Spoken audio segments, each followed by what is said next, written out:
2020 was a very tough and trying year, not for just one country, but for the whole world. As we know, a very unexpected virus caught the globe by surprise and changed our way of life as we know it. During the COVID-19 pandemic, companies shut down and schools closed nationwide, limiting access to food, medication, healthcare, and education, causing a worldwide panic. Fast forward to today, with the help of vaccines and advanced medical care, we've come a long way in our battle of ending this pandemic. Unfortunately, the virus mutated, rendering vaccines less effective and kids more vulnerable to this unknown disease. Kids are going to school and catching COVID at alarming rates. Hospital beds are filling up with kids across the country, raising uncertainty for parents and governments everywhere. At Mayat K-12, we took swift action and converted fully into online operations and brought private school to the doorsteps of children nationwide, providing free tutoring and countless hours of help to children, keeping your babies safe in their homes. We pride ourselves as the best private school to care for your children during these very trying times, and we expect another amazing year for our students across the country. Bring your child back to Mayat University because we care, we pay attention, and we love. Mayat K-12. Let's have another amazing year. Click the link below and enroll now.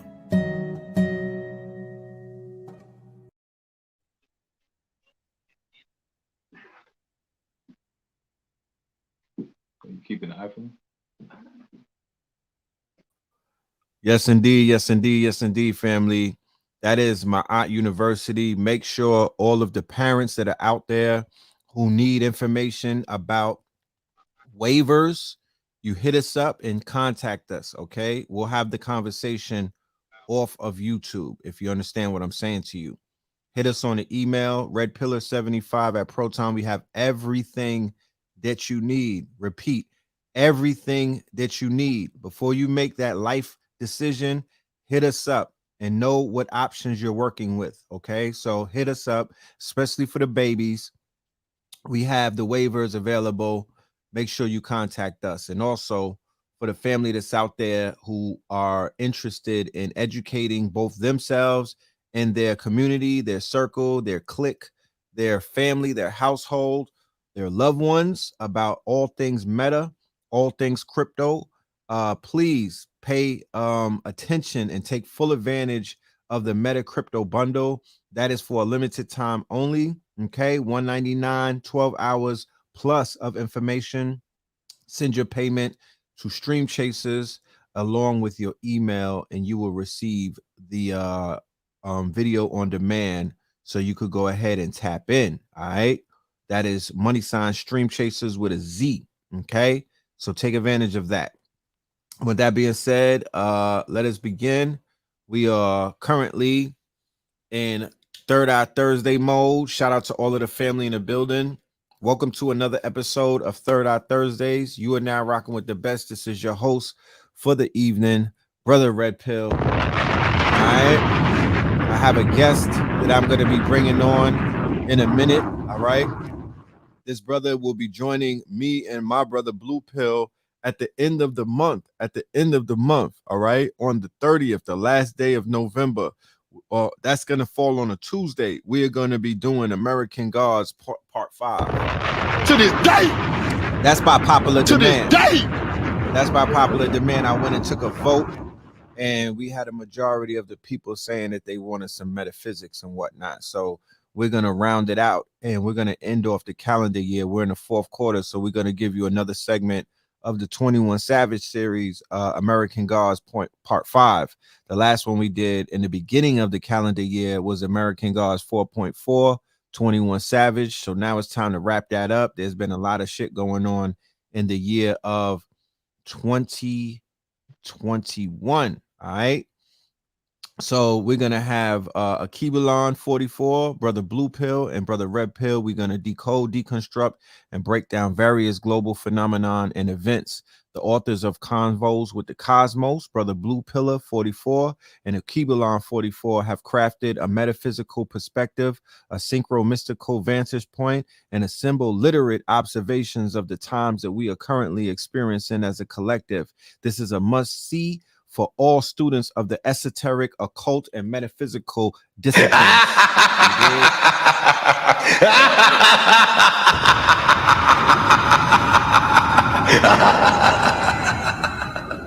So let us do the roll call. Let's see who's in the building, and we're going to get right to it. Okay, we're going to get right to the business at hand. We don't have time to waste. I'm going to be mindful and respectful of the hours that we're dealing with on the East Coast. It's pretty late and whatnot. So we're gonna get y'all up out of here and back into your sleep mode and whatnot, so you could wake up invigorated and handle your business tomorrow. So we have Jersey in the building, Jersey, North Carolina in the building, Colorado all day, Northwest Georgia all day, Ottawa. You know what I'm talking about? Shout out to out of Memphis. Yeah, and definitely Scorpio season out there. St. Louis in the building, H-Town in the building, ATL in the building, College Park in the building.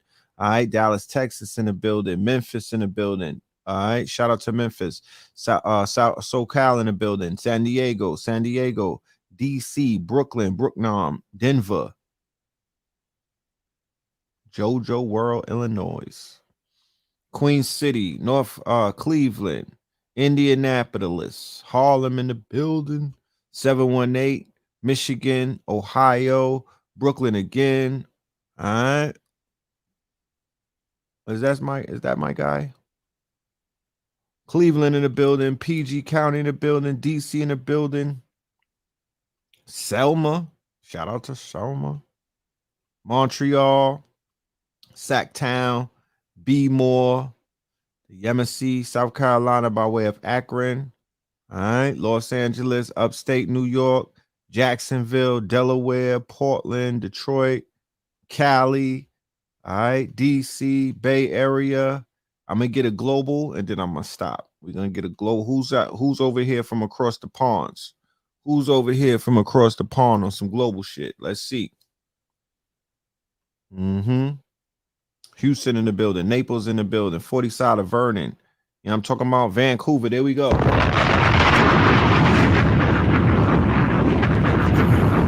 Vancouver. Scangoover. All right.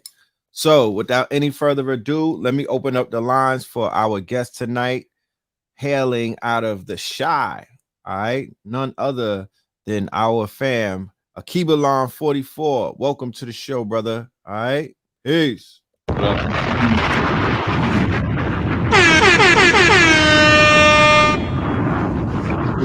Doing that amazing introduction to the show. Like that's super elaborate. Like that's one of the ones right there. So no doubt, no doubt. Peace and love to the family, though. Peace and love to the family. Yes, indeed. Yes, indeed. First and foremost, how's everything going on? How you doing, my good brother? Everything is good, man. Just soaking it in. You know, there's a lot going on in the world right now. You know, I think it's important that individuals like you and I and Brother Blue, you know, as a decoders, really kind of cipher through all this information so we can give them a metaphysical perspective and, you know, be able to allow our people to really see some things from a different vantage point, you know. Right. Definitely. I totally agree. I did when we ended last week's show, I posed a question to the audience and I said, every month we do a workshop or we do a lecture, So I was like, this month, just based off of the temperature, you know what I mean? Based off of what's going on out there, what does the fam want? You know what I mean? Like, because we could deliver whatever you want. If you want a loaded workshop, we could get you that. If you want a loaded lecture, if you want something metaphysical, I specifically said metaphysics. And I threw a poll out there first on the YouTube with the comment section, and then I threw it in the community section on the page, and we had an overwhelming response. to the metaphysics. You know, the people understand and overstand and understand that right there is extremely rare. It's not like you could just assign a metaphysical conversation to just anyone. You know, last night I was on Clubhouse. Shout out to all of the families, all of the fam that pulled up. We were about 500 plus deep. Shout out to the Purpose Pushers, Sir Bay, and everybody that was participating and whatnot, Blue Pillar, and everyone else. And it was lit, right? And I was blown away. You know, I was divinely impressed with the level of information that was flowing. King Los came through and he bodied it. He talked about accepting death, right? This is a conversation that I'm not, going to shy away from, especially during Scorpio season. I'm going to take you real quick to just a few of the past shows that we've done.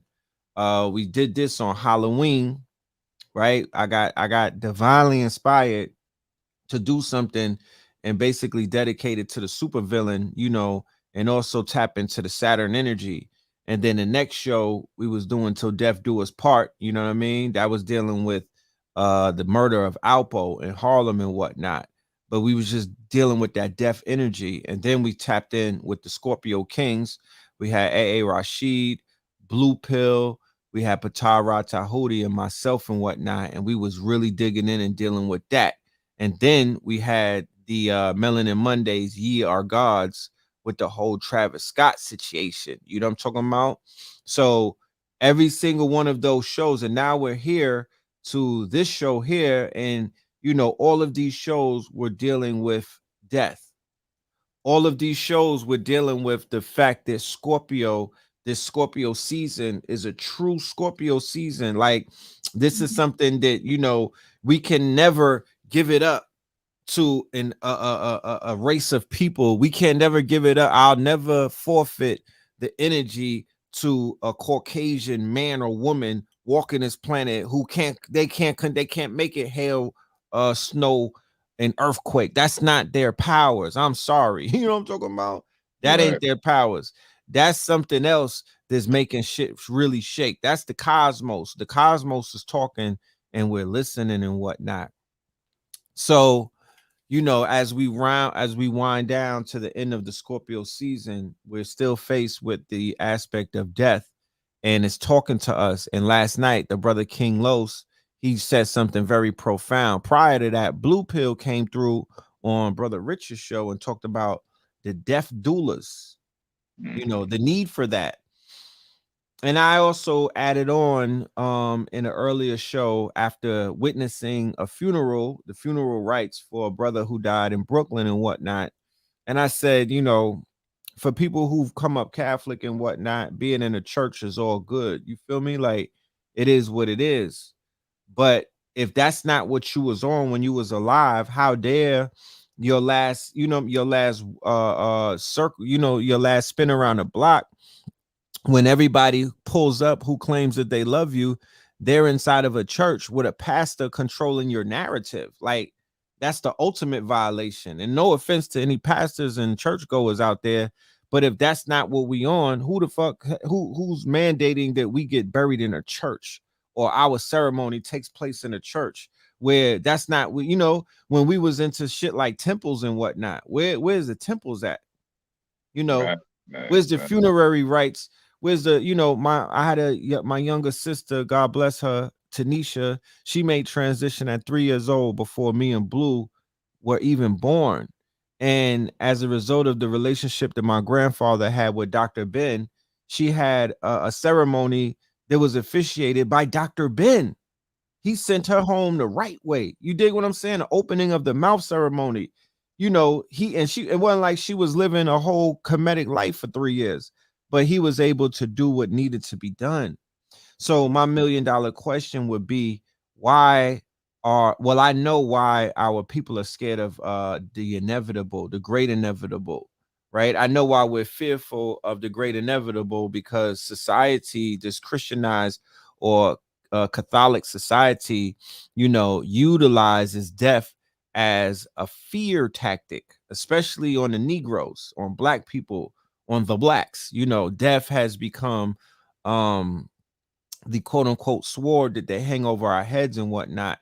And prior to us being a vassal state, and prior to us being domesticated, we were not afraid of death. Do you want to elaborate on that real quick? Yeah, absolutely. You know, the fear of death again comes from being brainwashed and Europeanized, you know, because again, these individuals can only absorb a small spectrum of light. So when we're looking at death, again, our ancestors understood the purpose of life was to cultivate light. And meaning and serving as a semiconductor can not only process light, but we can store it as a charge. Right. So they understood the idea was to ionize the plasma, ionize the plasma. That's why we harp on eating electric foods, going outside, plugging your feet in the grass, sun gazing, sunbathing, because they understood then once the physical body were to drop, then when the plasma is completely ionized, it has the capacity to gather enough escape velocity to successfully disengage from the physical body and return back as a star. You see, so we have a symbiotic relationship to the universe, but we, by, you know, being culture, not, you know, being traditionalized per se by a European perspective, we fear the inevitable, right? Because it's the unknown. But again, our ancestors understood from which we came, we shall return. But there's a certain discipline through cosmic law in order to follow to, you know, make a successful transition. You know, that's, you know, a form of liberation. Definitely. It was also said that the day that we're born, we begin to die. You know, we're not going through these solar returns, and we're not going through these cycles, you know, to live more. You know, we're slowly approaching the great inevitable. That's something that we have to come to terms with, you know, just on a personal level, and then as a collective level. We've been told that when the door closes, that it's closed forever. That when we make our transition, that the show is over and the movie's done. And I'm here to say I haven't necessarily died and come back to life, but I did experience what is known as the ego death. And if the ego death is any indication of what is to come when you when your light leaves your husk and whatnot, I would tell everybody to embrace that and to look forward to it, because that right there was a very ecstatic, elevating, mind-blowing event that I went through. It was an experience that forever changed me, you know, and it really did help me with my fear of death, because I'm not sitting up here like, yo, I'm super brave, I'm ready to just let it all go. No, I'm somewhat tied into this, you know, physical reality because of the fact that I have seeds and family members and whatnot. Yeah, I'm anchored and whatnot. So I'm able to admit that the fear that may develop has a result of, you know, me being too human, too human.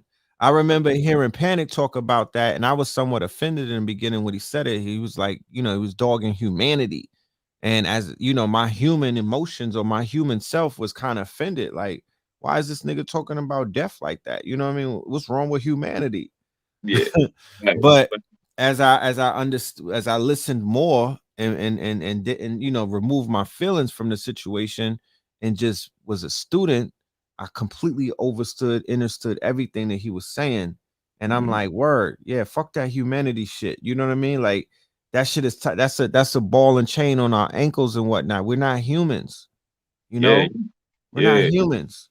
He made the point. He made the point to say, like, you know, we're not here to save everybody.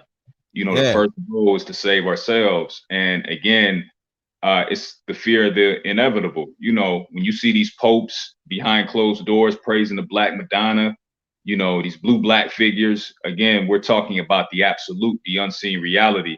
But again, they understand we have a specific origin. And, you know, it's the idea of creating this illusion that death is a very scary process. You know, we were programmed by that, watching, you know, the Passion of Christ, watching Jesus get beat down and hung up on a cross. You know, this illusion that death has to be an ugly scenario. But at the same time, again, you know, we have a celestial origin, and that's what's being cut off from us in regards to information. Right. So I think that's something that we got to really be aware of and be cognizant of, and start tapping into that darkness. Start tapping into that unseen reality. Start understanding what the process of being liberated from this physical reality actually entails. Super facts. Definitely. And I definitely know that we're gonna dive into that a lot more on the 30th. We're gonna unpack the road to awe is what I call it. The road to awe, embracing the death, and also, what should be the funerary rites? What should be the funerary rites for conscious melanated folk in America and around the world and whatnot, knowing that what we know, what should be our funerary rites, and what temples are we willing to begin to erect and whatnot, or what temples that are already built are we ready to really push up and make sure that we get up in those temples to do our funerary rites? You know what I'm talking about? Because these temples are standing, and they're taking these temples and turn them into landmarks and all kind of museums and stuff like that, when we still dying. And we need to be inside of these temples. We need ceremony. We don't need to be in no churches. Facts.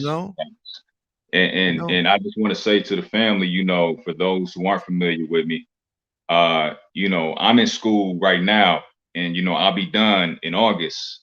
But see, what I'm going to school for, and I'm going to school for mechatronic engineering. So that's a mix of computer science, Right. mechanical engineering, and electric engineering. And our people, we got to start being more hands-on when it comes to, like Red was saying, building these sacred monuments, edifying ourselves in this physical reality upon making transition. Because I want to understand, again, like the brain that these individuals had, as our ancestors, what did it entail to build something as, strategic as a pyramid, or, some of these very, very elaborate shrines, like what, so my whole thing is, quantifying our ancestors' intellectual property. And I think that's what we got to grow more into knowing, as opposed to just being enamored by the pyramids themselves, like what type of technology was involved to actually do it. Right. So, I'm doing my due diligence and tapping into that more Western academia to get a left brain perspective on how to physically build an electric circuit. So that way I can also demonstrate that in real time. So, we can begin to build things that outlive our kids' and, stand for eternity. That's a fact. That's a fact. And as we move forward, as a collective, I'm sure that this conversation is going to become even more, normalized, because when heard, like being on the show last night, when anybody really hears the conversation, it makes sense to a 5-year-old. Like, what the hell are we walking through this existence for, when we all got a date that we'll never escape? And one of the things that the rap murders are beginning to show me, and hopefully others, is that this journey that we're on, or this walk that we're on, it has an expiration date. But before that date actually comes, we collectively have the opportunity to do what? To make this walk worth it. So when that day does come, we will be celebrated for our walk, and there won't be speculation as to, damn, it happened too soon. This brother was just getting started. He was just getting his shit together. He has so much potential, right? Whereas when we saw the good brother Nipsey make his ascension, and the reason why his ascension was so it was an ascension that nobody could deny. It was an ascension where it was very clear as to his purpose when he was here and what his walk was all about. Because when he made his ascension, the work that he did, the things that he left behind, and his quote unquote demonstration was like, yo, he was on the right path. Right. He was on the right path and he was living his purpose and whatnot. Yesterday we lost our good brother, young Dolph, right? And it's you know, it's so unfortunate that that the brother had to go out the way that he went out, right? They released some images today of the killers and whatnot, and it seems that he got hit up with an AK and whatnot, going to a cookie shop allegedly for his mama, right? And with his transition or with his untimely demise and whatnot, details are beginning to spill out as to the walk that he was on, right? And how focused he was on in his walk, right? So yes, on Lord Infamous's birthday as well, right?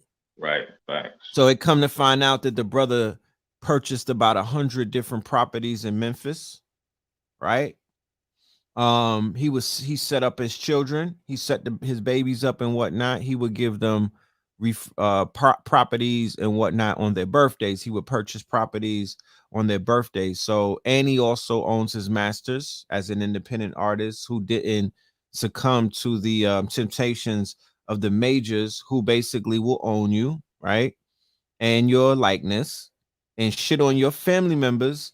When you make your transition, they'll take out insurance policies on you, and a whole bunch of things to basically cover their losses. You know, somebody said the king of Memphis, right, king of Memphis, you know, who was going at it with Draco, Soldier Boy, you know, who I would say is directly responsible for his untimely demise. He basically breathed life into something that wasn't necessarily, you know, a threat. I don't think that the fact that he had drama and he had a sort of a beef with people in his city where there was attempts made on his life twice. I don't think that was something that was basically, you know, on his heels every single day. I do know that when he began getting trolled by Soldier Boy, and Soldier Boy began to breathe life into that situation and put all of that, because he has a real bad energy on him, Soldier Boy. It looks like he's on bad coke and whatnot. And he's been doing a lot of things that don't, you know, that are completely toxic, in my humble opinion, in the past year or so and whatnot. And when he put all of that toxic energy into his situation, I feel that he planted some very dangerous seeds, and those seeds were able to sow very fast. Very fast. Yeah. He was on the Breakfast Club, you know, speaking that energy.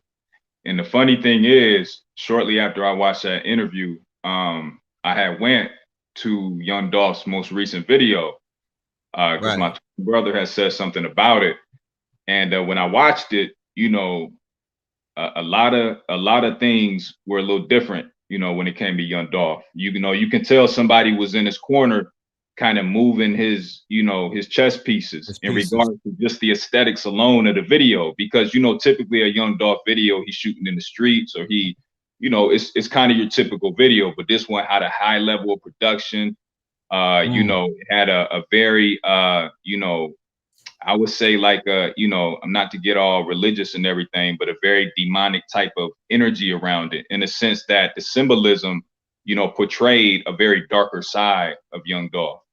You see, so as I was watching the video, you know, I was trying to study his psyche. You know, I was just observing how he was moving, how he was looking, and it just carried a very unsettling energy. You know, it almost appeared as if that wasn't the move that he really wanted to make. But, you know, upon being, you know, approached by certain individuals, you know, to raise his level in the industry, you know, he had to partake in, you know, a different avenue. So, you know, it looked like he was getting ready to, you know, take off per se.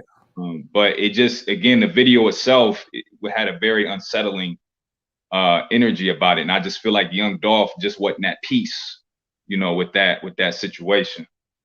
Right. So it's like, you know, the sleight of hand that these radio shows like the Breakfast Club like to play. You know what I mean? They'll invite a Soldier Boy onto the show, right? Because Soldier Boy, prior to that, you know, when Soldier Boy starts beefing on the internet, he gets invites to come on shows, right? Vlad wants to interview him.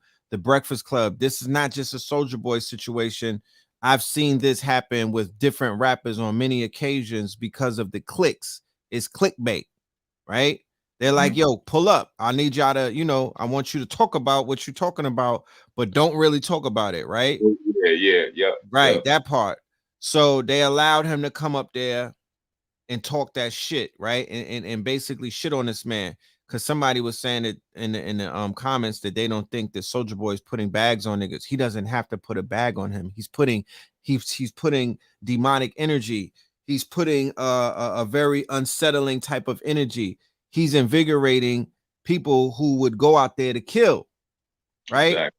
Yeah. So whoever these killers were probably were like, you know what? I'm gonna go ahead and cash in on this hit that this contract that they have on this man. Thank you, Soldier Boy, for reminding us, because the streets are hungry. The streets are hungry. Yeah, he created that egregore, that energy. You know, you could tell too with the Breakfast Club as well that the type of questions, they was molding the questions a certain way. Like Envy would ask the question 3 or 4 times, the Soldier Boy didn't hear it, but you could tell they were tailoring the conversation in such a way because they wanted Soldier Boy to go off. You know what I mean? Him to go off. They wanted him to go off. So, you know, again, it's interesting as well because the article just came out about them canceling or postponing the Millennium Tour due to Soldier Boy's safety, you know, because of what just took place with Dolph. But in Missouri and also in Memphis, they took him off of the tour. They will not have him pulling up because Dolph is known as the king of Memphis. You know, he was loved in his city and whatnot. And yeah, they know what that's about to be if they let Soldier Boy pull up to do, you know, crank that hoe. You know what I mean? So yeah, Charlemagne turns around and gives a donkey of the day to the killers of Young Dolph today. And that's what I'm talking about, the hypocrisy of both the program directors that will come on the radio after one of the rappers die and say enough is enough. You know, when are we gonna stop?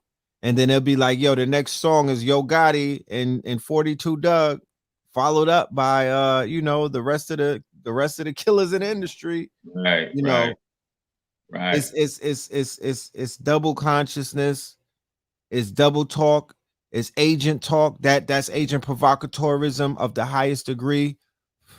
It's 3 Monty. You know, they're playing a lot of games with the people, and the people somehow are allowing that shit to happen. You know, and they're not saying anything about it. So Ebro, the Ebros of the world, those are very low. Those are bottom feeders. You know, Charlemagne and that whole cast over there on the Breakfast Club, those are bottom eaters. The only breakfast that they're eating is a sad diet. You know, a sad diet. And then yes, we also have to address, there's been a lot of talk about 2 things, and I want you to elaborate on that if you have the insight. First is the starring, right? It seems as if starting with Tupac Umaru Shakur, he wore the star ring, right? He wore the star ring, and they now have shown there's a montage of rappers. I'm talking about it might total about 6 or 7. You have Mo 3, you have King Von, you have Pac. Now you have our good brother Young Dolph. These star ring wearers are all being murdered. And then you also have the aspect of Empire as a label, the Empire label, which is not a record label per se. It's a distribution label, right? It's a distribution label, a digital distribution label. Okay. And it seems to be that they lose artists every other month, right? Yeah, facts. Yeah. I mean, that's an interesting observation, even with the rings, because I had peeped that a couple of days ago. And you know, I think it just goes to show, you know, how deep the symbolism goes with it, you know, because I just spoke about the idea at the beginning of the build Right. is, you know, our ancestors had, you know, understanding when it came to, you know, our demise by way of creating a scenario to where we you know, gain a level of, you know, energy by way of accelerating past the physical body or out of the physical body and returning back as a star. So I think those motifs carry a very heavy energy because, you know, again, these individuals were looked at as kings per se. And Yes. you know, the symbolism with the ring, even Tupac, that's just, you know, it just boils down to, again, being able to look at some of these symbolisms and try to understand the esoteric meaning behind it.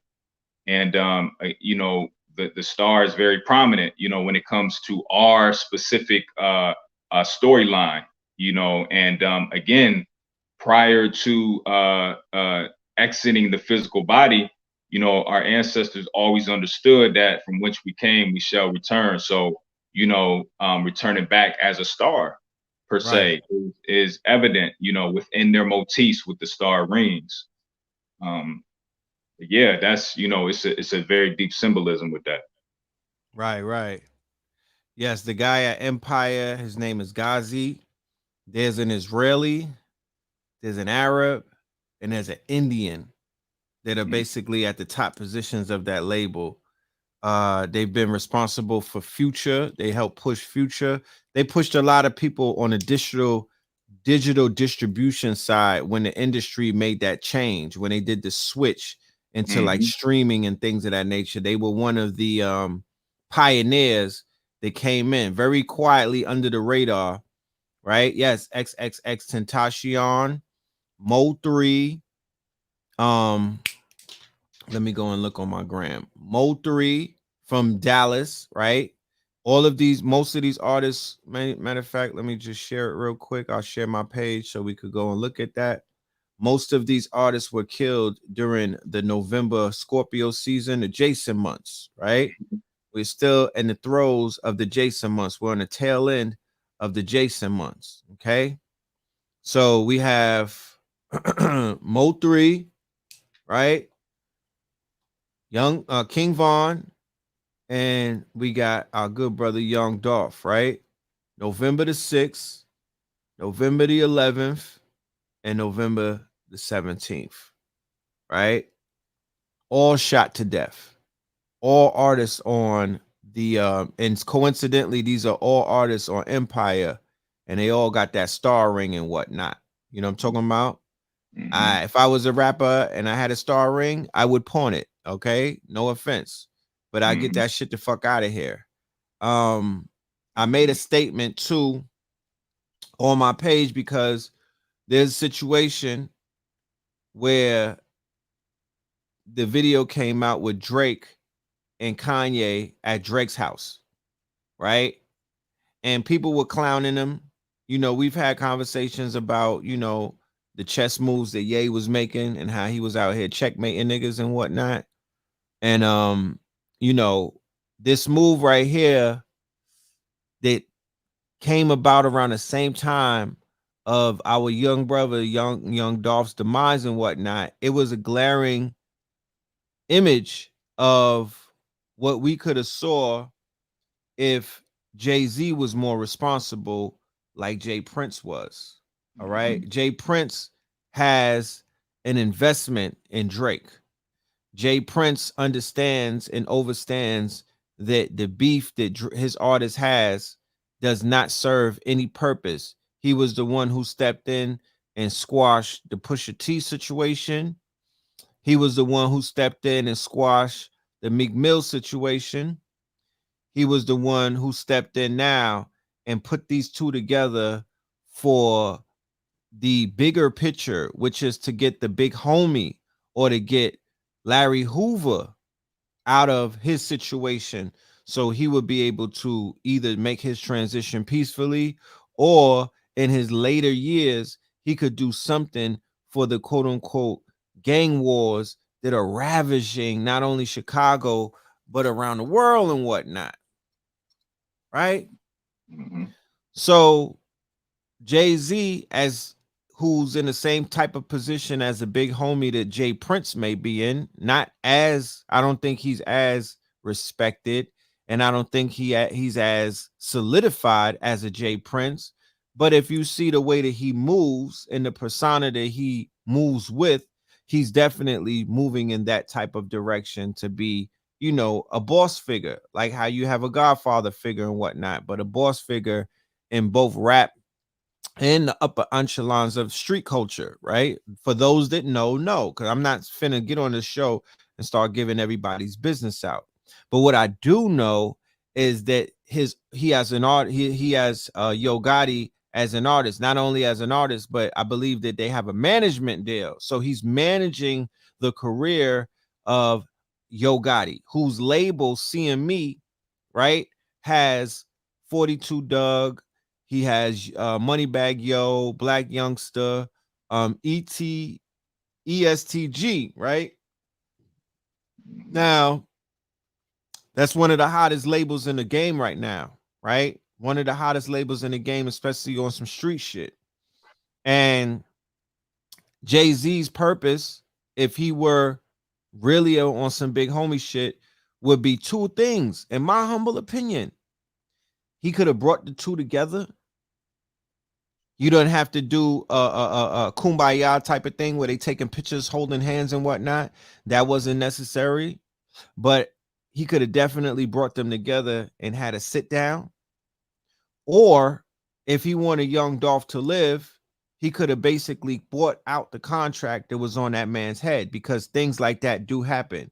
People put hits out on other people all day, especially in the rap game, especially in the streets these days. Murder for hire is the new, that's the new pull-up. That's how they giving it up and whatnot. So if somebody puts a bag on your head, right, you could get got 5 years, 10 years later by somebody who needs that money. It's a form, yeah, it's death insurance, right? So when I look back at it, because I'm like, you know, Yo Gotti is finished at this point. He's not gonna move. His star is not gonna rise as a result. I don't give a fuck what anybody says. It's not gonna rise. My spirit is telling me the feds are about to swoop in and do them dirty and whatnot. This one right here, it was too messy. It was too messy, and he picked the wrong one. And it's like, nah, bro, your ego, bro. Like, you should have let that shit go a long time ago. You went ahead and took this man away from his family for what? You know, for what? So, you know, that was just my whole, you know, that was just the way that I saw the whole situation. I'm like, nah, fuck all of that fake ass big homie shit, because at the end of the day, you know, people don't know this because they covered it up and whatnot. But George Zimmerman had threatened the life of Jay-Z and Beyonce. He said he was going to feed them to alligators. You feel me? They went and took out the when he was doing the Trayvon Martin documentary, right? Jay-Z and Harvey Weinstein were behind the Trayvon Martin documentary and whatnot, along with the Khalif Browder documentary called Time, because Jay-Z had a film deal with Harvey Weinstein's film production company to do all of this woke shit, right? That was his entry into wokeness. It started out with Khalif Browder, and then he did the Trayvon Martin story that came on HBO. So when George Zimmerman found out about it, he began to stalk the quote unquote investigators, and then he made a death threat to Jay-Z and Beyonce. So I'm like, okay, if that's the case, why the fuck is in the bag on Zimmerman? I mean, like, I don't, you know what I'm talking about? Like, what's going on over here? Right. We live in a situation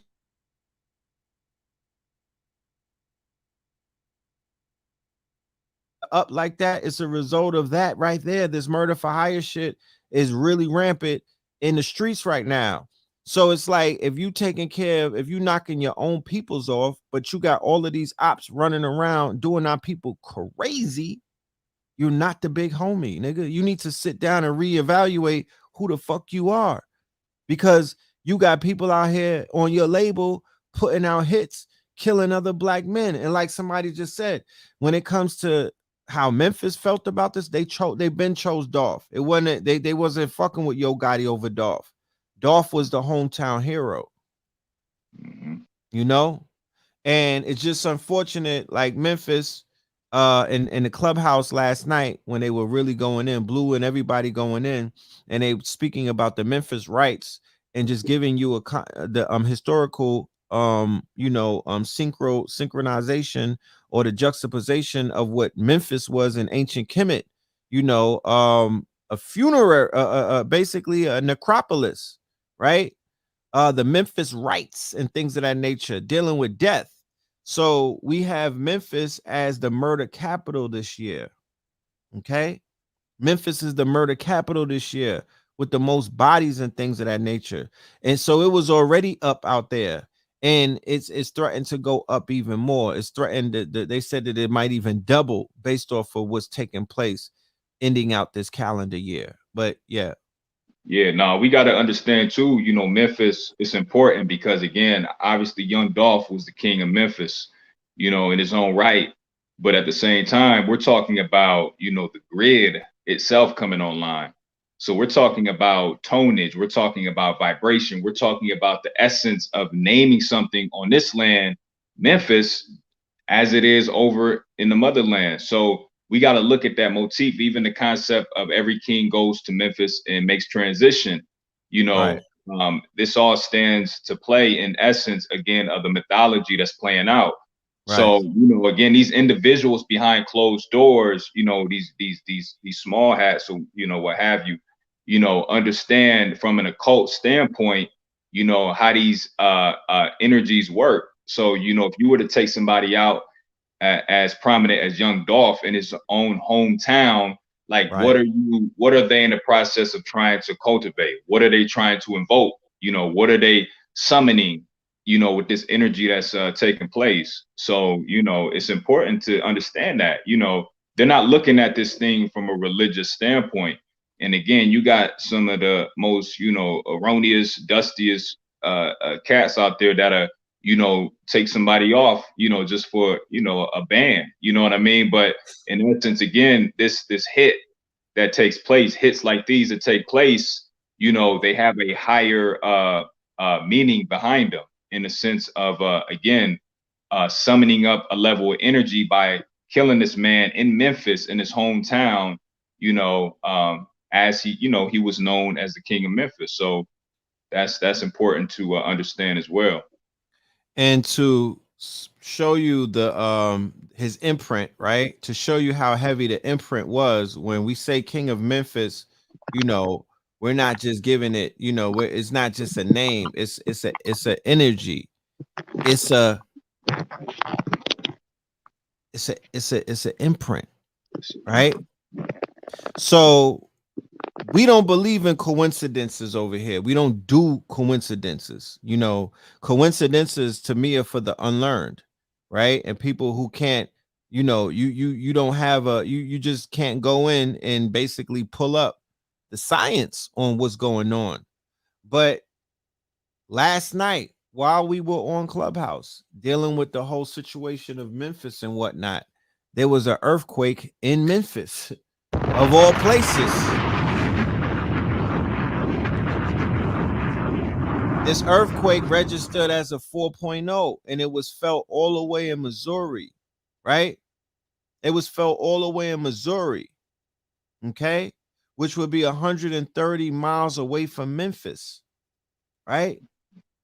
So when you see earthquakes taking place, when people make a transition or the sky opens up and it just starts pouring and whatnot, you're talking about an ancestor making their transition. You're talking about literally the earth shaking when that quote unquote soul leaves the earth.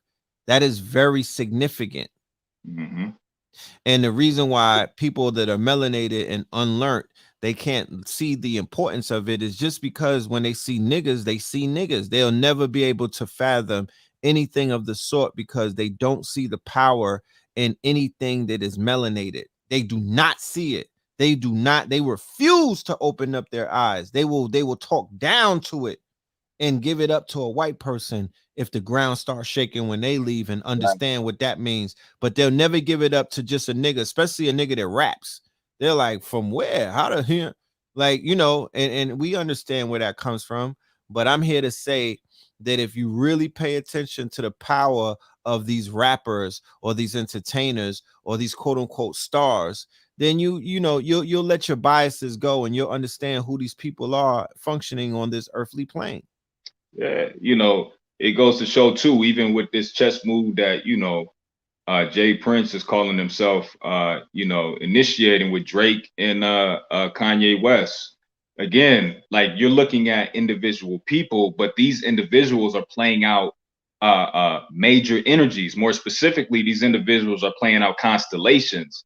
You know, Right. so when you look at things from that perspective, you got to understand that this chess move or these moves being made, you know, Young Dolph, you know, his life being taken away. This is affecting the etheric realm.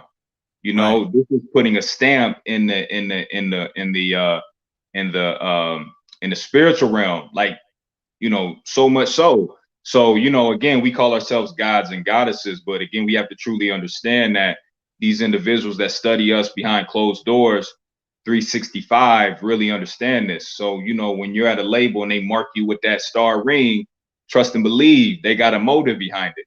You know, so it's no for sure.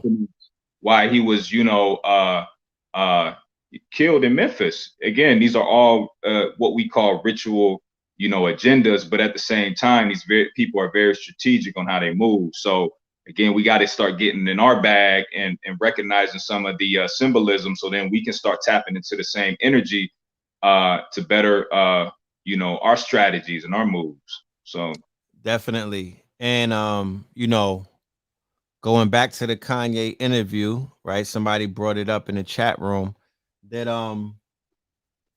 in the interview, right? If you pay if part 1 and 2, he specifically speaks about the murder, the industry hitmen, the fact that they sent out hitmen to murder the artists that are speaking against protocol, right? The same thing in the mafia and the same thing in gang culture and whatnot. There's certain things that you can speak of, and there's certain things that you cannot speak of.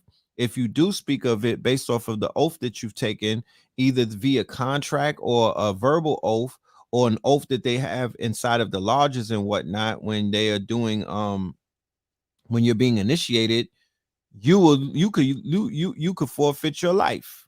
You could forfeit your entire life and whatnot. So Ye was bringing up both the hitman aspect. Ye was talking about the music with the 808 drums and whatnot, and how that has quote unquote fed the quote unquote demon spirit, the demon time spirit that a lot of people are moving with. That first it was a savage, then it was a goblin, then it was demon time. I mean, all of these connotations just to deal with the fact that deaf culture is very dominant and prominent these days in hip hop, right? Somebody brought up that Drake has a father in Memphis. Yeah, that's interesting as well. You know, I'm gonna go ahead and play this audio clip. Let me know if y'all can hear it. This is from last night. This is also the Clubhouse. The way Clubhouse is set up, you can hear the replays now. He They have an tricked it. update. Now watch this. He tricked it. So now you can hear the Now watch this. replays. He played the role of the trickster.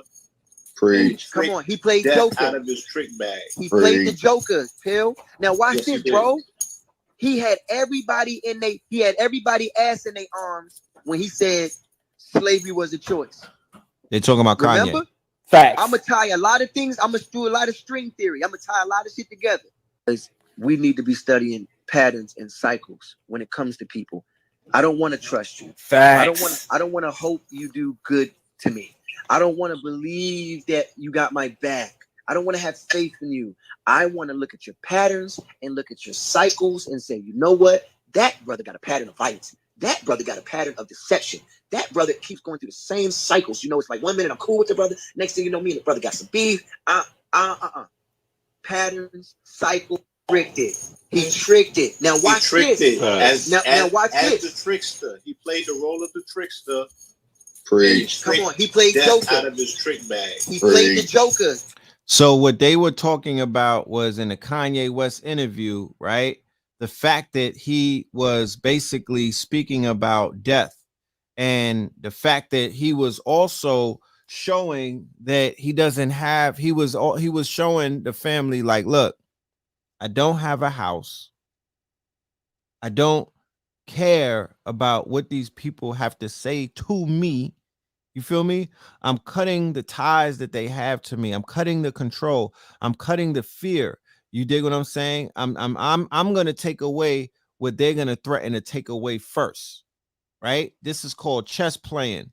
Before you hop out and you start talking the truth, you would want to make sure that you got your shit in order and your things lined up so people don't start taking away your little trinkets and whatnot. And then you wind up playing a Nick Cannon. Facts. You have to deal with that shit head on, and you have to be able to say, you know what, come and get me. Because if you come and get me, it don't matter. I put it out there in front of millions of people that I'm standing for something, and I'm walking a certain type of path. If you fuck around and take me up off this plane and whatnot, you're only going to expedite my immortality. So come on. You know what I'm talking about?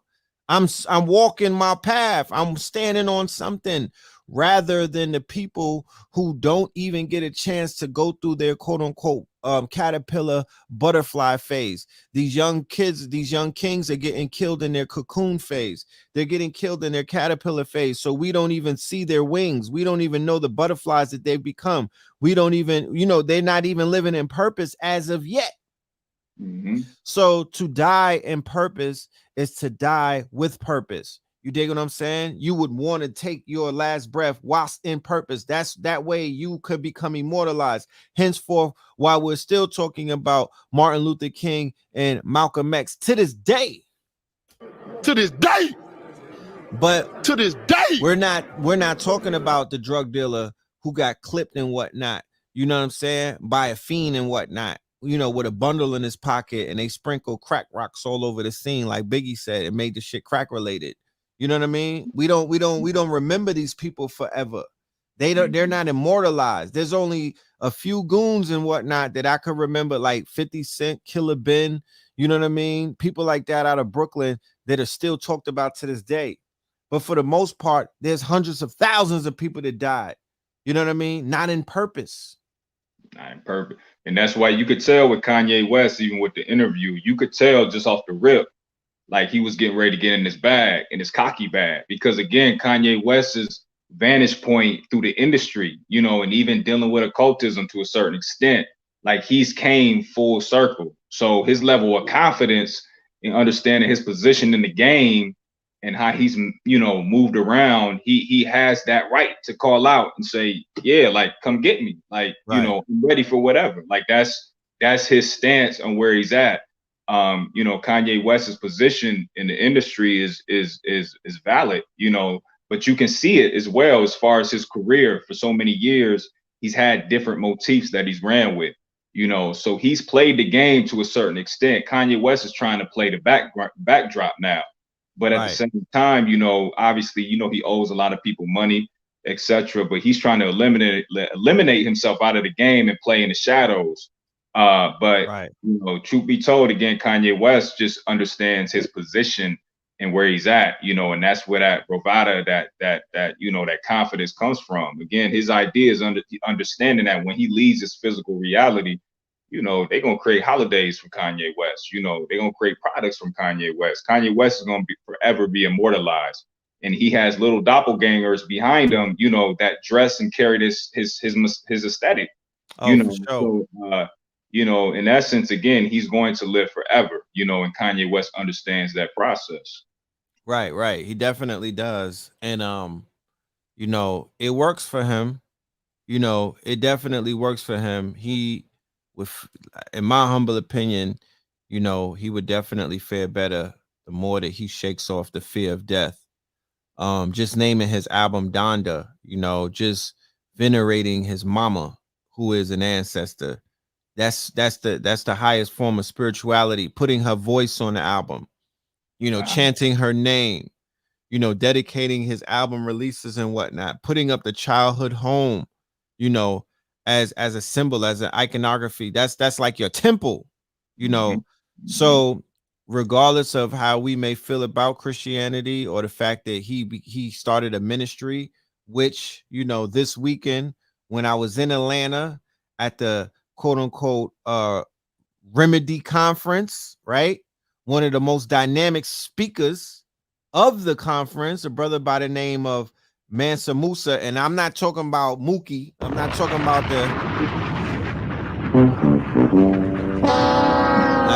the dude that I introduced y'all to. This is another. There's a lot of people invoking the Mansa energy, and the brother spoke about setting up ministries, right? The need, if anybody is out here talking about they want to be private citizens and a whole lot of stuff, he spoke about the power of the ministry. And I'm not going to go too far into that. That's for a whole nother day and whatnot. But when I see the moves that Kanye made, I'm like, yo, this might be one of the smartest rappers that ever lived.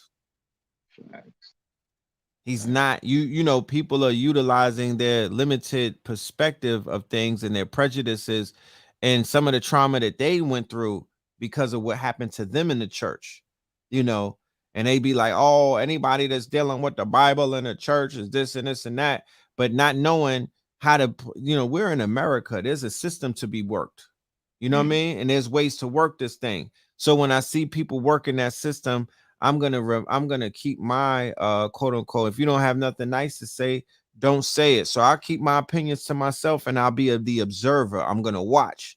And from what I'm seeing and whatnot, the brother definitely knows what he's doing.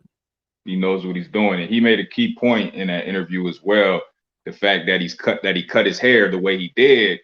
He said he did it strategically on purpose because he said we're conditioned and programmed to laugh at him. But it's like, how are we going to come out this box? How are we going to ever come out this cycle to continue to reproduce the same thing unless somebody steps out the box and creates something completely new?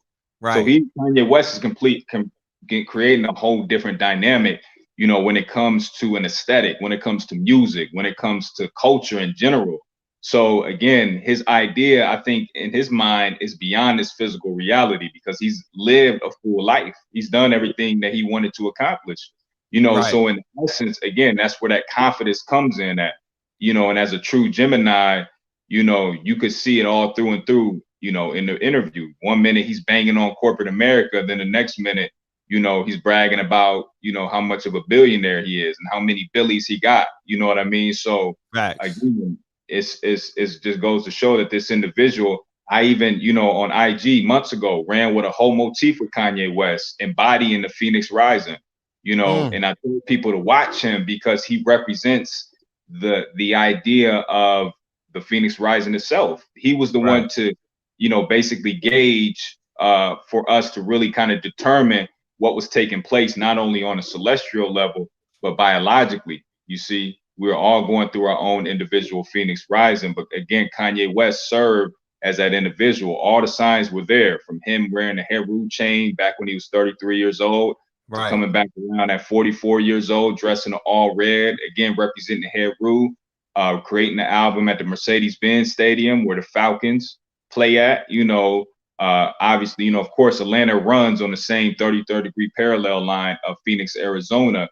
You know, so we got the whole Phoenix, the Falcon, you know, we got the Heru, we got that whole motif going with Kanye West, and even the idea of the Jesus Christ motif. We're talking about ascension. We're talking about, you know, embodying that Christ consciousness, you know. So you know, Kanye West served as that motif, and, you know, he was the one to basically gauge to see us, you know, or us to be able to view his perspective on what we were going through, you know, individually and biologically.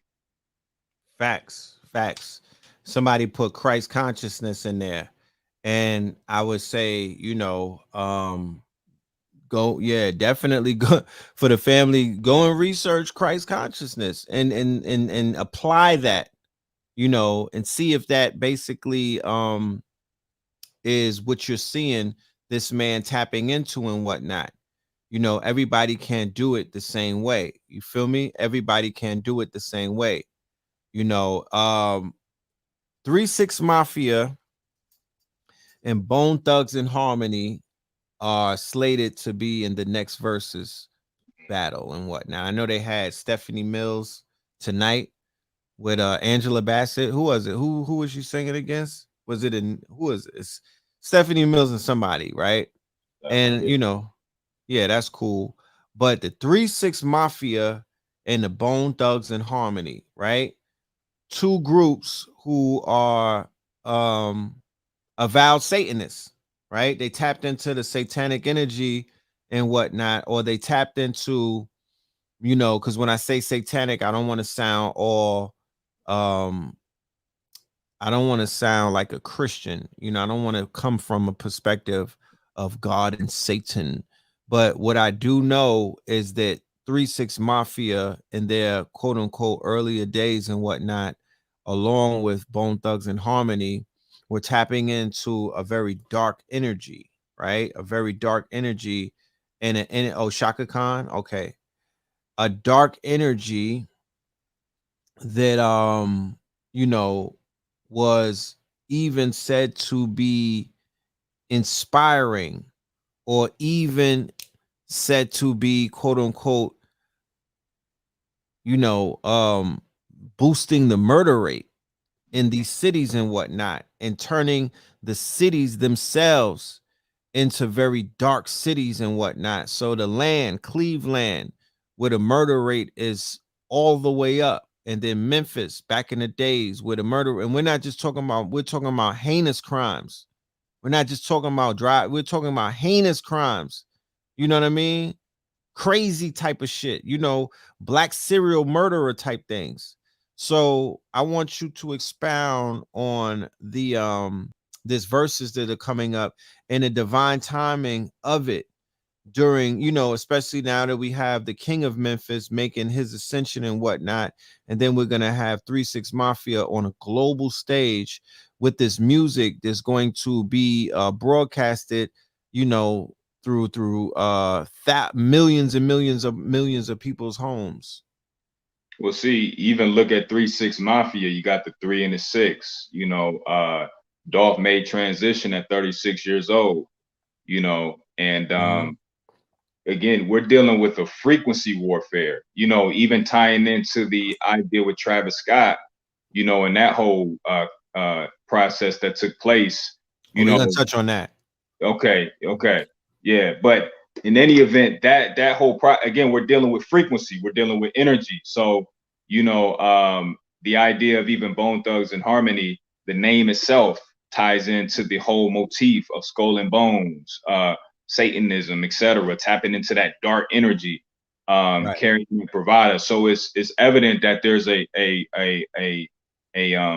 reoccurring theme that's being played out.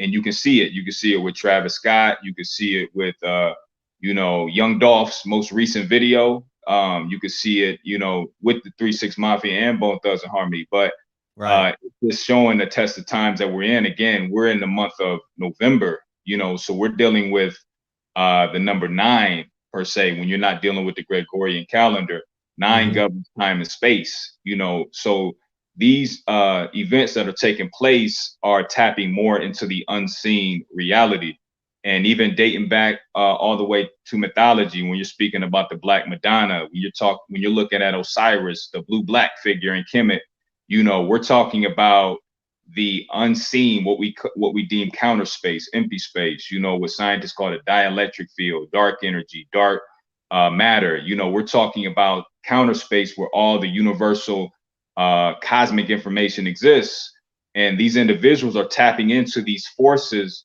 that we can't see with the physical eye, you know, and we pattern it in such a way to where it looks demonic. You see what I'm saying? But it's in essence, they're going to counter space. They're going to the unseen, the blackness, in order to pull these forces of nature out, you know, and invoke some things that happen. You know, they're using magic to do so. So because when I see 3-6, you know, I see proton, neutron, you know, I see dark carbon, like Sister I think her name is pronounced Yanmaha. If I pronounced it wrong, pardon me. But you know, I don't get spooked out that much either. But what I do know is that this music that was created, right? Like how I remember being in Atlanta when Tear the Club Up came on. You feel me? I remember being head in the barn. You know, I remember the energy that was being invoked.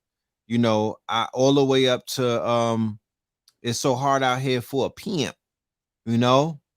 Mm-hmm. So I you know, I kind of, you know what I mean? Like I understand the aspect of the unseen.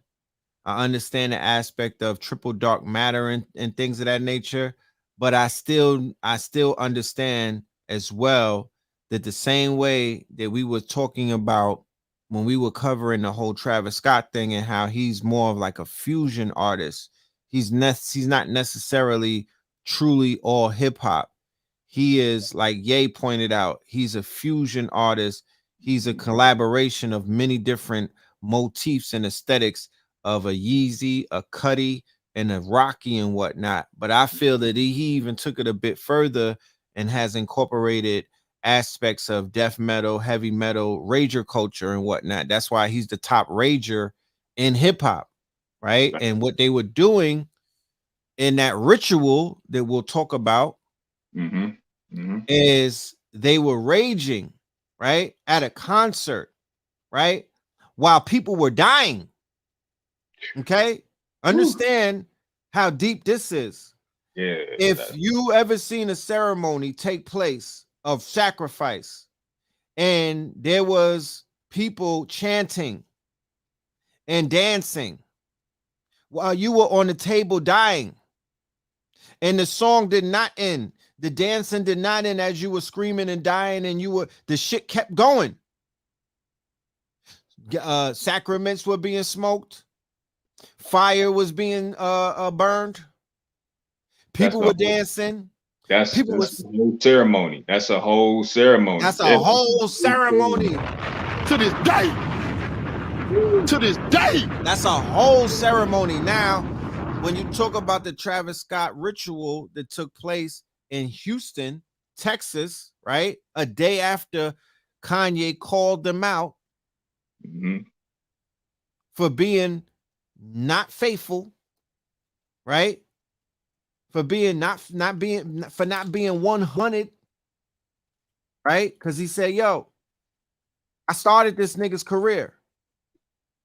So what's irking me is the simple fact that this nigga went ahead and made a song threatening my life with my op.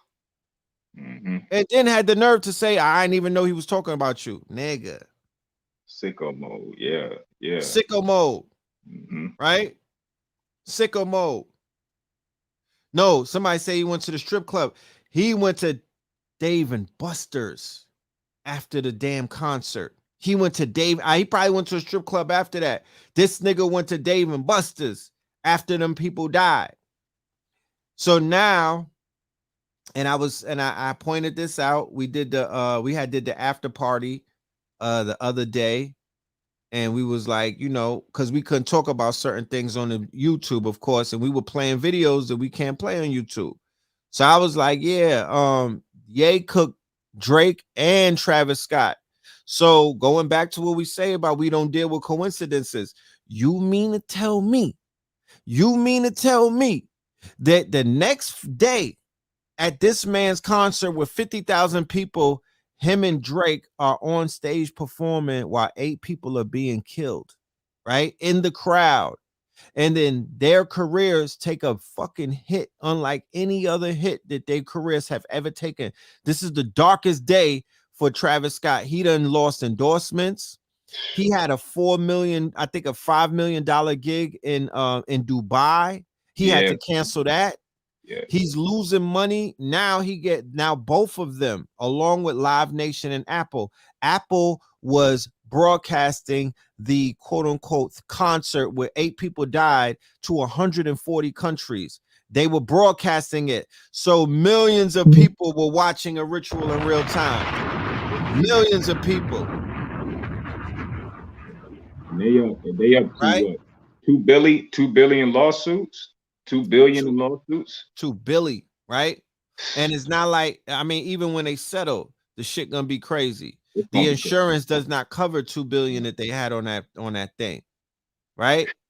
So yeah, Ye with the Gemini energy that he was talking about. He was like, I'm the top Gemini driller. I'm him, my niggas. I'm the out of all of these artists that are Geminis, I'm the more Gemini out of all these niggas. I'm better, I'm more Gemini than Pac and Biggie. That's what he said. And then the next day he cooked a pair of twins real quick on a he's fried them like fricassee in front of the whole world. Twins, the Gemini energy, Travis Scott and Drake. While they were performing sicko mode. While they were performing sicko mode. yeah. La Flame, and your boy Draco got cooked. But I'm sorry, what you were saying? No, I'm just saying, like, you know, we gotta understand, like, what we're looking at. The optics is crazy. You know, it's evident because now it's right in our face. You see what I'm saying? And it just, you know, it's key to you know, see what we're looking at. It's all symbolism. But when we really talk about it during this event, yeah, you know, Travis Scott behind closed doors is being, you know, honored to a certain extent. You know, what is the end goal of a mosh pit? You know what I mean? Travis Scott got bodies. He got real life bodies at his concert, you know. Right.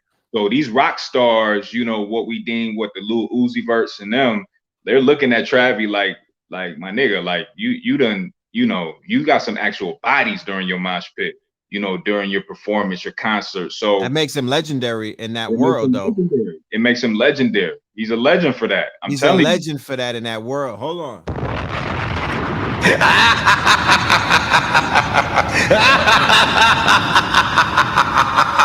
They're not gonna say it. They're not gonna say it on Twitter.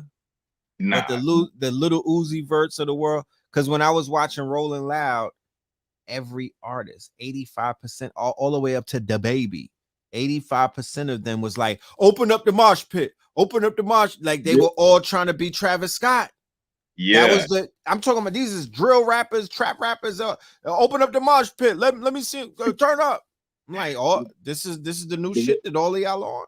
This is what y'all on? Yeah. But again, he's being commoderated. Like Red said, they're not going to tell you that publicly, you know, because as we're looking at this event that took place, we're looking at it through a religious perspective. You see, but these people behind the scenes deal in the occult. So they understand, you know, numerology. They understand, you know, when it comes to, you know, what we call death, you know, they understand this. So, you know, quite honestly, you know, Travis Scott, you know, was hailed as a hero again behind closed doors. He was given the crown. So Travis Scott, you know, is going to be bigger than life once this all settles and everything's all said and done. You got to make it through that fire. Yeah, he's going to get through the fire. He's going to be refined, really nice.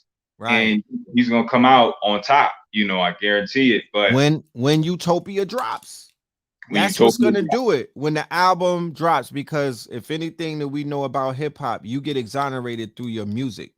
You understand? You get exonerated through your music. Case in point, R. Kelly, with you niggas with the Chocolate Factory. You get exonerated through your music. Let's be clear. So he doesn't have new music. But if anybody saw the video Escape Room, he showed you that he's Anubis. That's undeniable. The video that he just put out with Escape Room, he showed you full Anubis energy. So my whole thing is, yes, we saw a ritual. Yes, that was a ritual that cooked a bunch of non-melanated people and whatnot. Yes, he's feeding certain type of occultic, quote unquote, spirits and entities. But what is the symbolism and what it is that you're seeing, right? What is he showing you by having a mass casualty event and whatnot? And, you know, he has a whole thing called See You on the Other Side. I mean, what was he dealing with? What is he, what got opened up? What portals got opened up in that performance, right? In astral world, in the astral realm, what the fuck got opened up? What is he basically giving you insight to, right? What's the micronism of the macro that's coming? There are multiple mass casualties events coming down the pipeline, and it ain't a fucking Travis Scott concert either. You dig what I'm saying? You dig what I mean? Yeah. No. That event again was to foreshadow, you know, something to come. These individuals again are wanting to recreate, and we'll talk about it more too on the next bill. But these individuals are creating a scenario where they're they want to propagate an event as catastrophic as the Twin Towers. Again, we're dealing with the Gemini energy. That's why Kanye West served as a very pivotal person during the Scorpio new moon with the interview that dropped. Right. So we're looking at an event that's taking place that's speaking about frequency warfare, but at the same time we're looking at an event that's foreshadowing something to come down the pipeline, right. And again, we'll speak on that. Yes, we will. We definitely will. We're giving you a primer. Blue Pill ain't even here. So you already know Mr. 44 is finna come with some fire. We're really just, we're just going over some of the things. And if anybody knows the power of these events that we put together, these lectures and whatnot, we show you that the great divine speaks through signs, because the minute we put the title on it and throw it out there, that's when the news cycle really begins to step it up. So I can't even tell you what's going to happen from this point going up to November 30th. You're bound to see a whole bunch of shit taking place, because the call has been made, and we've shown it time after time after time. The universe responds when we make that, when we blow them trumpets. So it's all good. Everything that's happening is all a lesson. The only problem is, unless we're tapped into the right teachers and the right type of quote unquote information, the shit will go over our heads.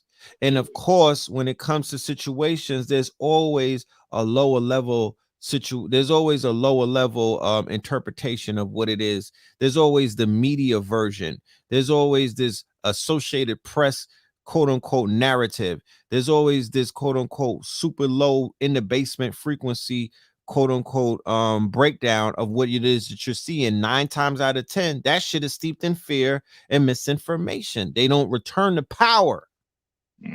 So the majority of our people that's tapped into the Breakfast Club, that's on Vlad and shit like that, you're not getting any type of information except the quote unquote Associated Press release. That's it. You're not getting insight. You're not, you're getting fear, you're getting sorrow, you're getting spun in circles with all of these fake outrage and whatnot. You know what I mean? Or everybody on social media, that was a good brother. Rest in peace, Dolph. That was my bro. Nigga, shut the fuck up. You know what I'm talking about? Stop with the capping. You niggas could have saved his life by stepping up and being more vocal. And y'all niggas are not that mad because you're not calling out his killers by their names. Okay? You niggas is playing it safe. So if that was really your man, that's why I said I'm creating fuck a life insurance. I'm creating death insurance. $100 million. If a nigga ever take me out, there's $100 million in escrow for everybody in his bloodline to get completely erased. Straight like that. I'm creating a death insurance. You niggas are not gonna fucking spin me like that. Nah, we're gonna activate the dusty niggas with AKs to get busy in my name. You know what I mean? I rely on Bed-Stuy to shut it down if I die. That's what Biggie, he charged them niggas from Bedford-Stuyvesant to do that. And what did they do? They became Crips and Bloods. They didn't do nothing. They got down with the niggas that killed them. How about that? They invited niggas from the West Coast to Brooklyn and whatnot. They didn't do a shit. They didn't do anything. Facts. I'm putting out death insurance. You niggas will never get away with violating me and mine. Straight like that. I'm gonna have bags. I'm gonna have 100 million in escrow and bitcoins. I'm gonna have whales waiting for you niggas. Like, stop playing with me. And I've also said for the funerary rites, you cannot show up to pay homage unless you got an envelope with some stacks in it for my seeds. You know what I mean? I know I said in the song, I'll be mad if niggas don't show up to my wake in a Wraith blasting past the Maeve. You know what I mean? Don't be afraid to set the fucking stage for your day, when your inevitable day. Don't be afraid while you niggas is alive. You know what I'm talking about? We so scared of speaking it. We, you know, because they got these all the rappers speaking deaf into niggas. Yeah. Like, what the fuck are you talking about? Yeah, we speak life and death. That's just a conversation. You know what I'm talking about? But yeah, again, like you said, like individuals, you know, with the fake love and the fake clout when it comes to you know, paying homage and, you know, rest in peace, Dolph. You know, never met this man a day in their life, but at the same time, again, it's like, you know, we commemorate these individuals who made transition, but what are we doing in their name? Like, are we building shrines in their name? Are we, you know, building businesses in their name? You know what I mean? Are we carrying their, you know, legacy by way of giving wealth to the children? You know, what are we doing in essence with these individuals that made transition? If we really got love for them, you know what I mean? A hashtag on Instagram isn't enough, you know. So that's why, you know, Red was speaking about the importance, you know, of setting up your situation while you're here. So when you make transition, everything is under secure, you know. So I don't like that. I don't fear death. I don't fear death. I fear being on niggas' timelines as a one-day meme. That's what I fear. I fear fake love. I fear being on you niggas' timelines for one day and then you just pass me on to the next story. That's what I fear. You know what I mean? Death is inevitable. I fear being one of these hashtags that these niggas be doing for clout. Because what they're doing is they're necromancers. They're really feeding off of your death energy. And they're holding you back in this bitch. They're not cutting the motherfucking button. They're not cutting the strings. They're not clipping. They're not saying, yo, that's my man's. You know, I'm spinning the block until we clean these niggas up. How about that? Yeah, they're not honoring his name. They mourn, honoring his name. All of that mourning and grieving, that pulls the energy back in. They trying to escape out of here. You know, when they leave this physical husk, they trying to move on to the next you know, the next stage. But when we creating hashtags and we're grieving and we're not celebrating, we're not dancing, you know, we're not singing like that, you know, that's the celebration. You know, again, these individuals have been liberated from the physical, from this prison planet. Play my shit. Facts. Play my shit in rotation. Play my shit synchro. I need my playlist to, don't be like, you know how they do shuffle. Don't shuffle my shit. I need Scorpion King, my first project. Then I need you to follow up with the Twin album. Then I need Red Summer. Then I need Red Winter. And the other thing, I need you niggas to represent. I need you to play 24 Hours. I need you to play Last Breath. You know what I mean? Play my, I'm going to do it. I'm going to have a video anyway where at my jump off, I'm finna pop up on the screen and be like, yeah, you know what I'm saying? Shout out to my baby mamas. You know what I mean? This one was my favorite. Nah, I'm just playing. No, at that point, we popping up as a hologram. We in the metaverse. We in the meta. We in the meta. I suggest niggas start talking to their cameras. Set your tripod up right now and start talking to yourself. Talk to these niggas. You know what I'm talking about? Immortalize your motherfucking self. Let the world know who you don't fuck with. Because, you know, sometimes I don't speak the names of my enemies. They're never to be spoken of. You know what I mean? They don't really even exist. But sometimes we be having motherfuckers that are at odds with us. You know, you got frenemies and shit like that. You got to clear the air when you're not here to make sure these motherfuckers don't step in that tempo and funk it up with their fucked up vibes and whatnot. It's going to be from the gate. My hologram will be like, yo, this nigga is not in welcome. Neither is this nigga. You know what I'm talking about? Yeah. Shorty to be stalking me. Yeah, this is her face right here. She not welcome. Like, do some retina scans on these niggas before they come up in here. Like, we finna make sure that no fakeness is in the building. Facts. Yeah. That's where it gotta go. Because again, we have to understand as well, like when we make transition, you know, life isn't over. Again, it's a physical liberation. You know, we're born again in the etheric reality. So these individuals, Young Dolph, King Von, best believe their essence is still around. You know, they're still living. So, you know, they're looking to, you know, come through other, you know, whether it's their music, whether, again, you develop a business in their name, whether you know, build a shrine in their name.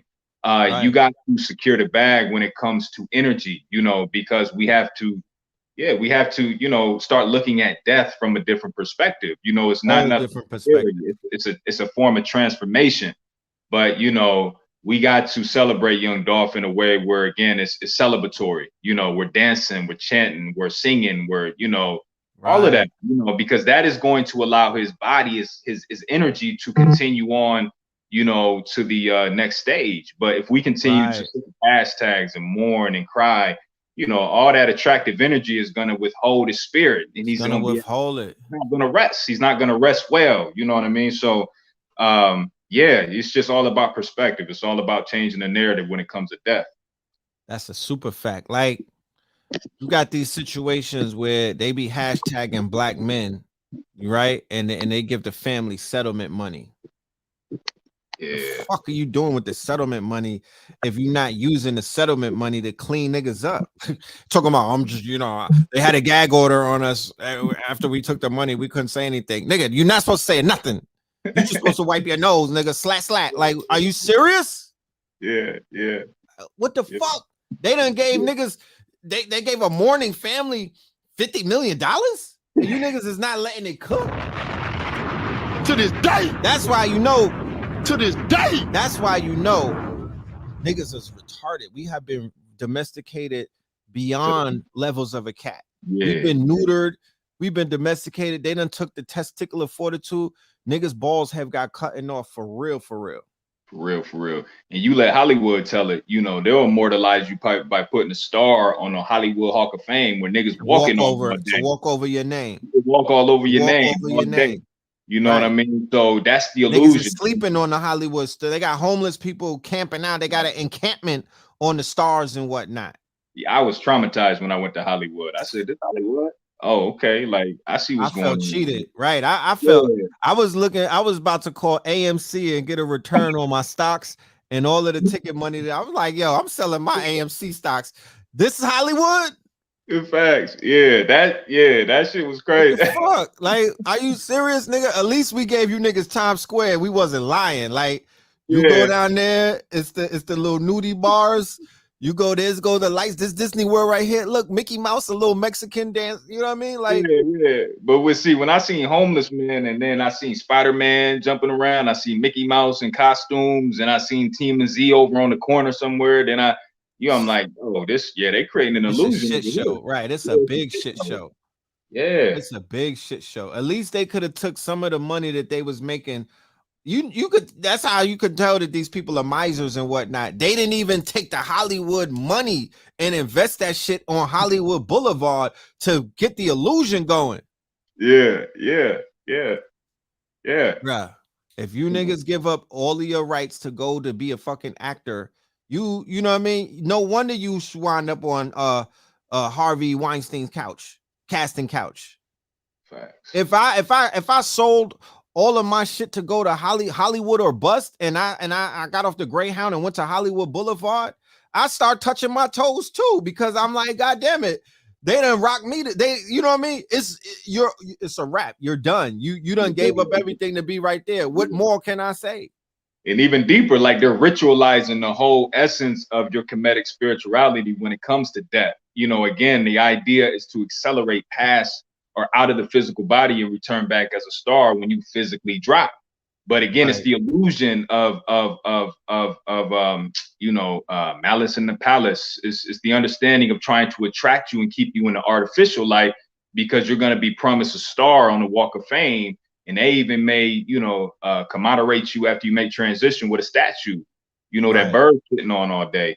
So, again, it's deep, because we have to begin to understand that not only the perspective of death, but we have to understand when these individuals make transition, like, there's a portal opening up. There's energy being invoked. Your ancestors are bothered by it. There's earthquakes going off shortly after Dolph passes away. I mean, these are all signs of the times that we're in.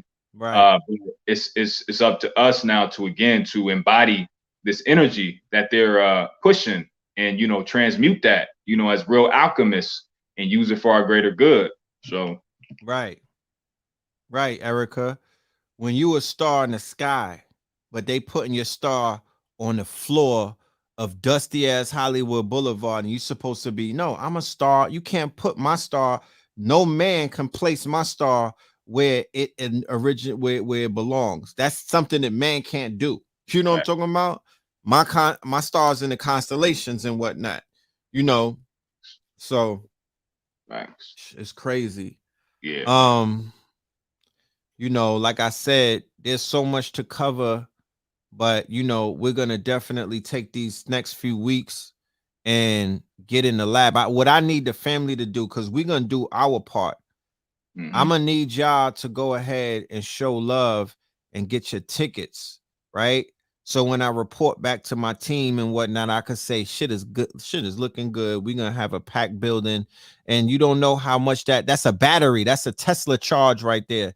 That gets you deeper in the books and whatnot. So if y'all want us to hit that, if y'all want us to really frack this shit and dig deep and hit oil, you know, we're gonna need a reciprocation on y'all end. The link is in the description for the upcoming event. It's on Eventbrite. All you got to put is American Gods #5, American Gods #5, and you'll be able to pull up the Eventbrite for it and whatnot. I'm gonna drop it in the chat as we hear, in case people don't know how to go into the description, so y'all could go ahead and get that. But you know, me, Blue Pillar, ALKEBULAN, you know what I'm saying? I don't think y'all need any more. That's gonna be enough right there. We're gonna blow you. We really gonna blow your minds with this information. Blue got a whole bunch of shit that he's sitting on. He got to get it off. You know what I mean? Like, I don't know if y'all understand what these lectures. We got to get our shit off. You feel me? Like, sitting on this information could drive us crazy. If we didn't have nobody to really build with, we would go cuckoo. You will see me on the martyr talking to myself. You know what I'm talking about? Because I need somebody to build with and whatnot. Like, this information is so profound that it's almost like we got to get it out. We got to get it, you know, we got to shoot our load. We got to get it off. You know what I mean? And it don't matter if it's one person that we sharing it with. It really doesn't matter. The size of the audience don't matter. Information gonna get disseminated whether you there or not. It's gonna you travel. Feel me? It's gonna travel. I promise you. But if y'all there, then it's only right. You know what I mean? When y'all pull up, whoever's there, you meant to be there. So I look forward to seeing the ones who are meant to be there. What's y'all website? You said what's my own? What website you talking about? We got a Discord and some other things, but you know, I'm transitioning into the metaverse. That website shit is cool, but I'm on a transitional phase right now. I'm ready to go into the virtual world.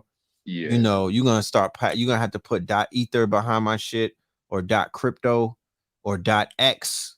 And we ain't doing .coms going into 2022 like that. Facts. And somebody said, I'm sorry, go ahead. No, go ahead. Go ahead. Somebody said what? They want to know what city is going to be in. It's going to be in a universe city, right? We're going into cyberspace.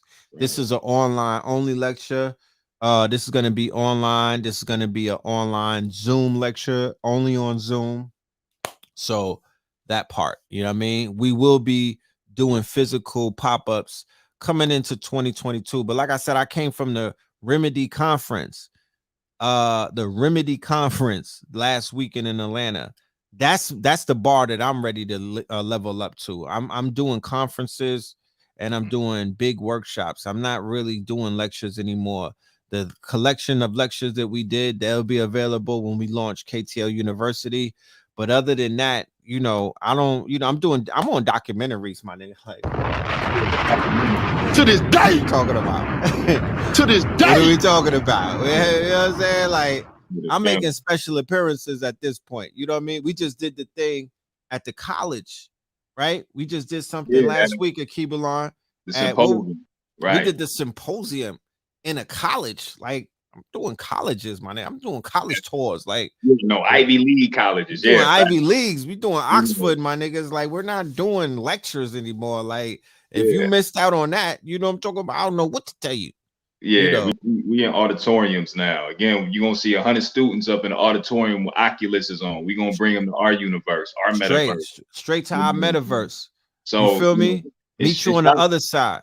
Shout out to Blue too. You know, for those who don't know, you know, we're putting together a very elaborate piece of work that we're deeming a book called Convos with the Cosmos. Ooh, And he gave me a glimpse into that. Lord have mercy. Yeah. Yo, that's crazy.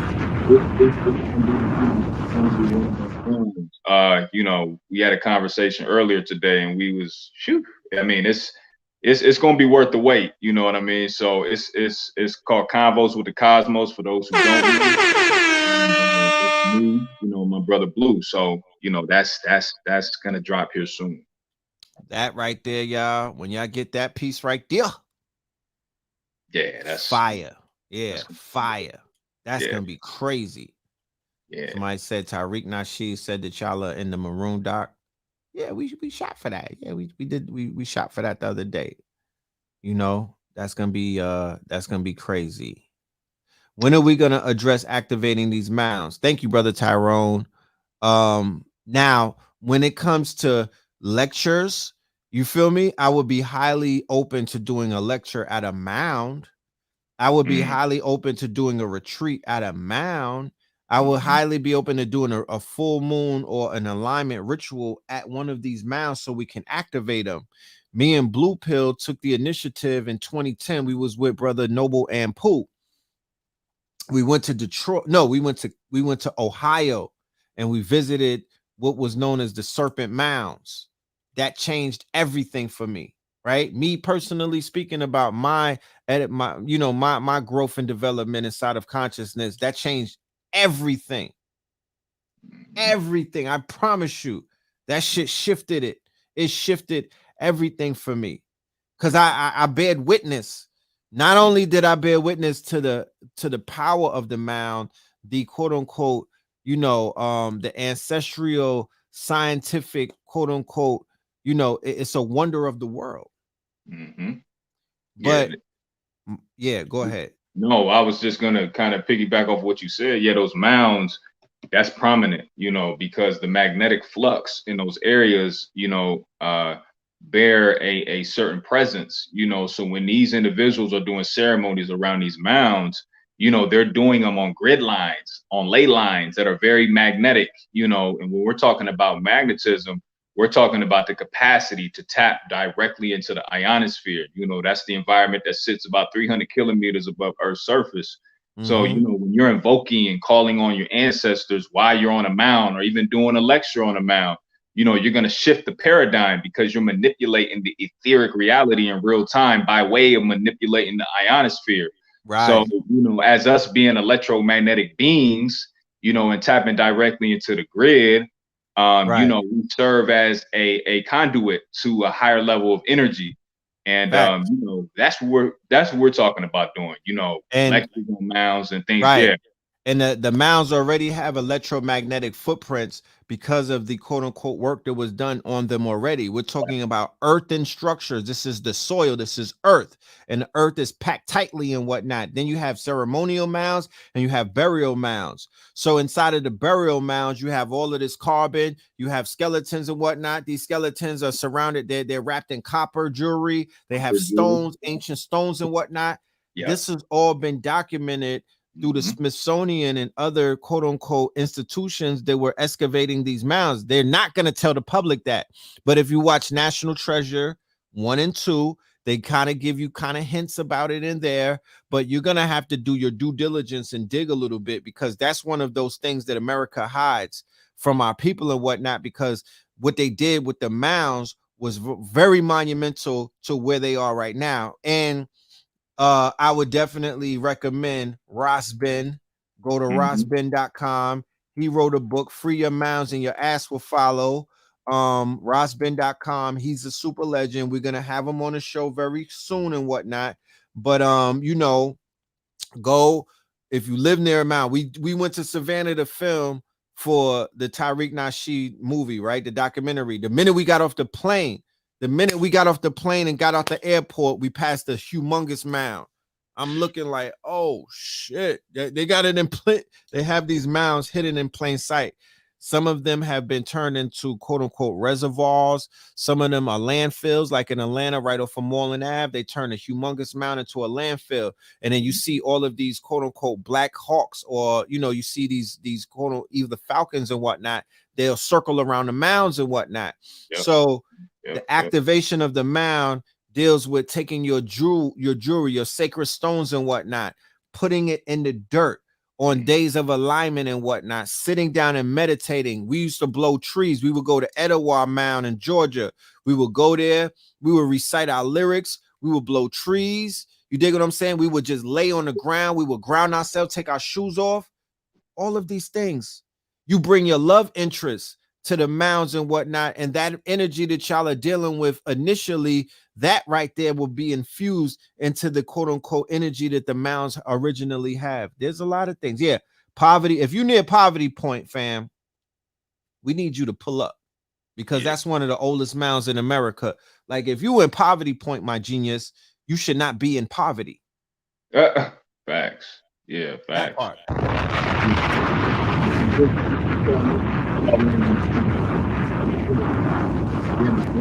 Understood, you know, the earth itself was a capacitor, you know, so the earth is negatively charged, but again, the environment above it is positively charged. In the center, in the cavity, is very electrostatic, you know, what they deified in Kemet as Shu and Tefnut. The environment very highly electrostatic.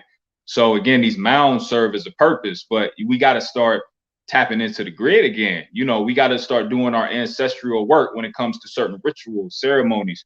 You know, right now we're right there on what a blood moon. You know, we're talking about a lunar eclipse that's taking place tomorrow. You know, so these individuals behind closed doors that deal in the occult, that are not of our culture, trust and believe. They're studying these cycles, and they understand, you know, when there is an eclipse, you know, when there is a blood moon, you know, there's some energy to get to, you know. So our people got to be, you know, we're so Christianized, but, you know, in a sense, we're going back to those times where, you know, we start tapping into that primordial energy. But, you know, it's important to understand. Only 3 days of Scorpio season left. Damn. Yeah, I'm about to cry too. Whatever happened, what happened to November? I got to get my conscious connection show going. I got to set it off before these 3 days are up. I'm going to do a live. I got goddesses lined up. I got them lined up. They ready to go. You know what I'm talking about? They ready to go. So we're gonna put that out there. The eclipse is happening right now. 30 minutes are left. So I have to be responsible for everybody that's wanting to tap into the eclipse energy. You've been charged up by this show. We did this show on purpose after the 11/11 meditation, so we could bring you some more of these higher frequencies and things of that nature, so you could tap in. So don't matter where you are, don't matter where you live and whatnot, don't matter where you at, you are where you are, right? It ain't where you from, it's where you at. Wherever you are is where you at. So we should be doing a meditation after this. You know, let this down, let whatever you was hearing tonight, whatever downloads that you may be getting, you might want to put yourself in some darkness. You might want to light a candle. You might want to run a bath. You might want to get outside and smell the air and whatnot, soak it up. It's raining where I'm at. I might go outside and get wet and whatnot, get some rainwater on me. You know, I got to take the chinchilla off, of course. You know, can't get that wet. But I leave this with the family too. You know, during an eclipse is a dielectric portal. You know, it's a dielectric accelerator. So, you know, the celestial local geometry in reference to the alignment of the earth, moon, and sun have a very prominent energy. So during a lunar eclipse, what you want to do, like Red said, you want to sit in the dark, but more specifically, it's about the idea of putting yourself in a situation that's uncomfortable. So if public speaking is uncomfortable, that's what you want to do during a lunar eclipse. If going live on IG is uncomfortable, that's what you want to do during a lunar eclipse. So it's all about placing yourself in a level of uncomfortability in order to tap into that energy, because when you come out on the other side, you know, you're going to notice some abundance coming your way. You know what I mean? So it's all about, you know, referencing back to that dark side and tapping into that, unknown. you know, the unknown force. Absolutely. Give us some science on the God body challenge real quick, God. Yeah. So, you know, right now we're on day 1 of the God body challenge. I throw these challenges out once a month, you know, and you know what they're meant to do is to literally redesign the body. You know, we hear about a fast through people, you know, typically who aren't of our culture, but what I like to do is line these fasts up, you know, with celestial events, but I like to tie it back into Kemet, you know. Right. So what a fast does in essence, and again, I run them concurrent with celestial events, is that a fast, you know, it activates what you call adaptive stress response pathways in the brain that then stimulate a protein called brain-derived neurotrophic factors, which then stimulate the production of more neurons. So while you're fasting, you're generating a larger neural network. So on day 3 and day 4, when you're feeling the headaches, you know, when you're feeling the fatigue, but also when you understand that there's solar flares taking off, this is giving you a higher capacitance. You're literally raising your voltage when you're on a fast. And in essence, all the light that is coming in from the cosmos is being transduced in your magnetic field, what we call our mind. And because now you have a larger neural network, you have a capacity to process that information that's being downloaded in your magnetic field. And all that is translated through the body as an endocrine output, stored in the red blood cells, and then sealed in the heart as a memory. You see, so again, the God body challenge is not only a fast, but literally tapping into that godhood that we naturally have. And, you know, I throw them, you know, once a month, and they're very calculated. So those who haven't took in it, you know, you could follow me at ALKEBULAN _44, just as it's spelled on below. And, you know, as the fasts are going, you know, I run concurrent information on every day that we're partaking in it that runs synonymous with the information that we need to know at that time. So, you know, the God body challenge is definitely something to partake in, receiving a lot of information, a lot of downloads, a lot of insight, you know, and yeah, it's a very supernatural experience. Right. Interesting that you even say that, because I haven't gone, you know, I did the whole day without eating and whatnot, and I had a huge migraine earlier. You know, I was gonna go live around 8 o'clock, but I was from like 6 o'clock, I was in the bed curled up with my son, you know, basically beating me up. You know, he's an Aries, so he's mad aggressive. He wakes up and chooses violence. And you know, I attributed it to either because I flew on 3 planes yesterday. You feel me? Coming from Savannah, I was flying all day, or I was like, I don't know if it might be in the young Dolph energy. You know what I mean? Being that we was tapping, you know, there's a lot of energy that's going on, sorrow and stuff like that. Like you said, instead of celebration, there's all of this sorrow and this mourning and whatnot. And I was like, I don't know, but you know, I feel great now. You feel me? I got a little rest and whatnot. I feel great. I feel better. I'm drinking water and things of that nature. So yeah, I'm definitely tapping into this fasting energy, and it's only right that it's on this moon and whatnot. So right. And yeah. You know, just to add to that really fast, you know, when you're speaking about, you know, Nazi scientists, when you're talking about Nikola Tesla, you know, they understand that we exist within this primordial waters. Our ancestors called it the primordial waters, you know, but it's empty space, it's counter space. Again, where all the universal cosmic information exists. They understood that when you introduce a high voltage piece of technology within this field, you have the capacity to come out, create anti-gravity machines, extrapolating free energy. But see, they got to switch the language up. Again, when you're doing a fast, you're raising your voltage. So because as semiconductors, melanin not only, again, has the ability to process light, but store it as a charge, you know, when we raise our voltage by fasting within this fluid-like environment that we exist in, it's very electrostatic. Again, this is where the downloads are coming. So when people are on day 3 and 4 and they're like, damn, like I'm receiving all type of insight, it's because you're pulling from this field that we're in. Again, the same field that Nikola Tesla understood, the scientists, you know, back in the early 1800s.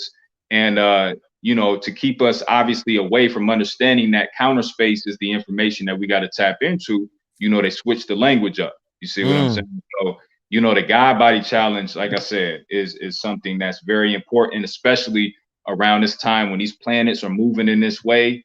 Right. You know, even tying into nuclear fusion, they understand that they're going to perform a nuclear fusion event when a celestial geometry is in a certain position, you know. So the output of the energy is going to be that much more massive when planets are in certain positions. Okay. Tying back into the body, it's the same process. So, you know, fasting is very, you know, not only esoteric in a sense, but it's very cultural in a sense that, you know, our ancestors were doing just that. They would fast all the time to have a higher cognitive ability to be able to build things like pyramids and, you know, Right. things of nature. So, you know, it's important to do it. Dope. Because they make us think that if we don't eat, we poor.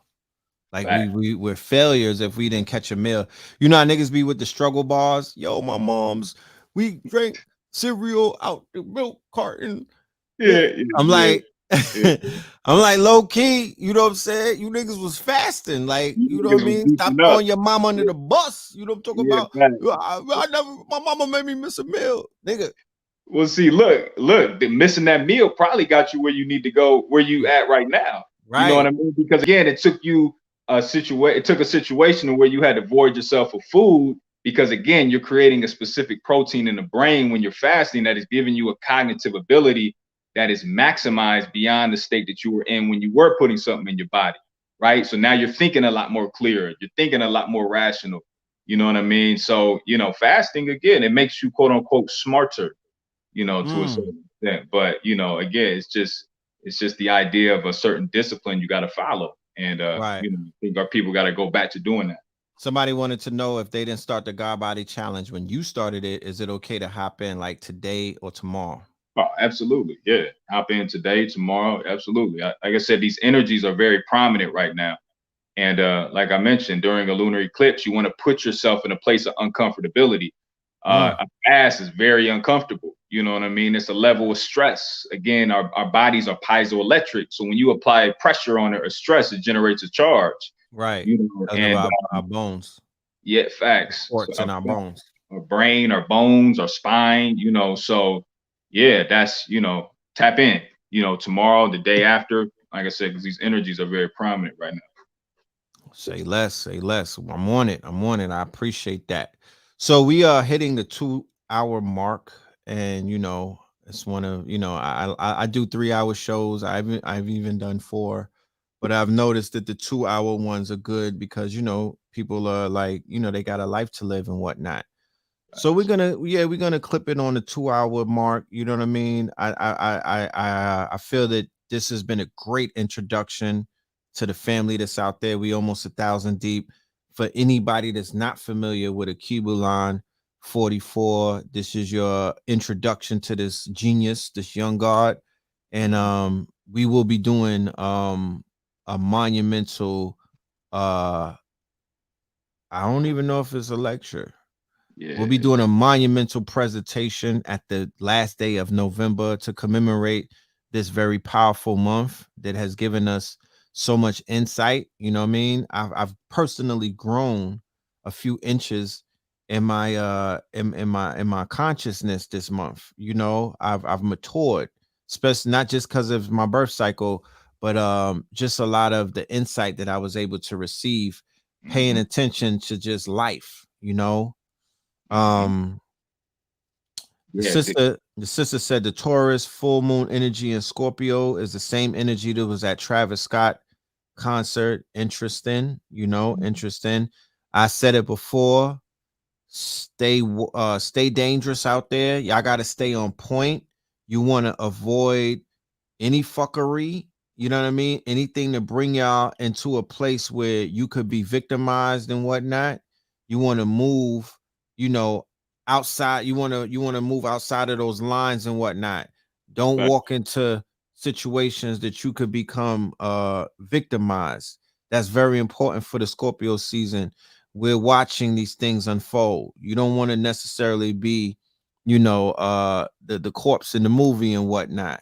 So stay very alert. You know what I'm talking about? Stay very alert. But yeah, do you want to leave them with something?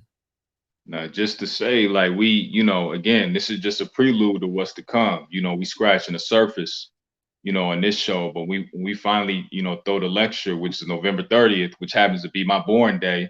You know, it's going to be something that's very not only significant, but you know, it's going to be very important for you to tap in and tune in, because it's going to be information that's not necessarily privy to the public, you know. So it's, you know, it's going to be a very monumental show. It's going to give you a different outlook on things, and it's just going to raise your consciousness, you know, to a whole nother level, because I feel like this lecture is very important, you know, especially going into 2022. So for the family that's watching now, yeah, tap in November 30th. You know, we got something very monumental for you.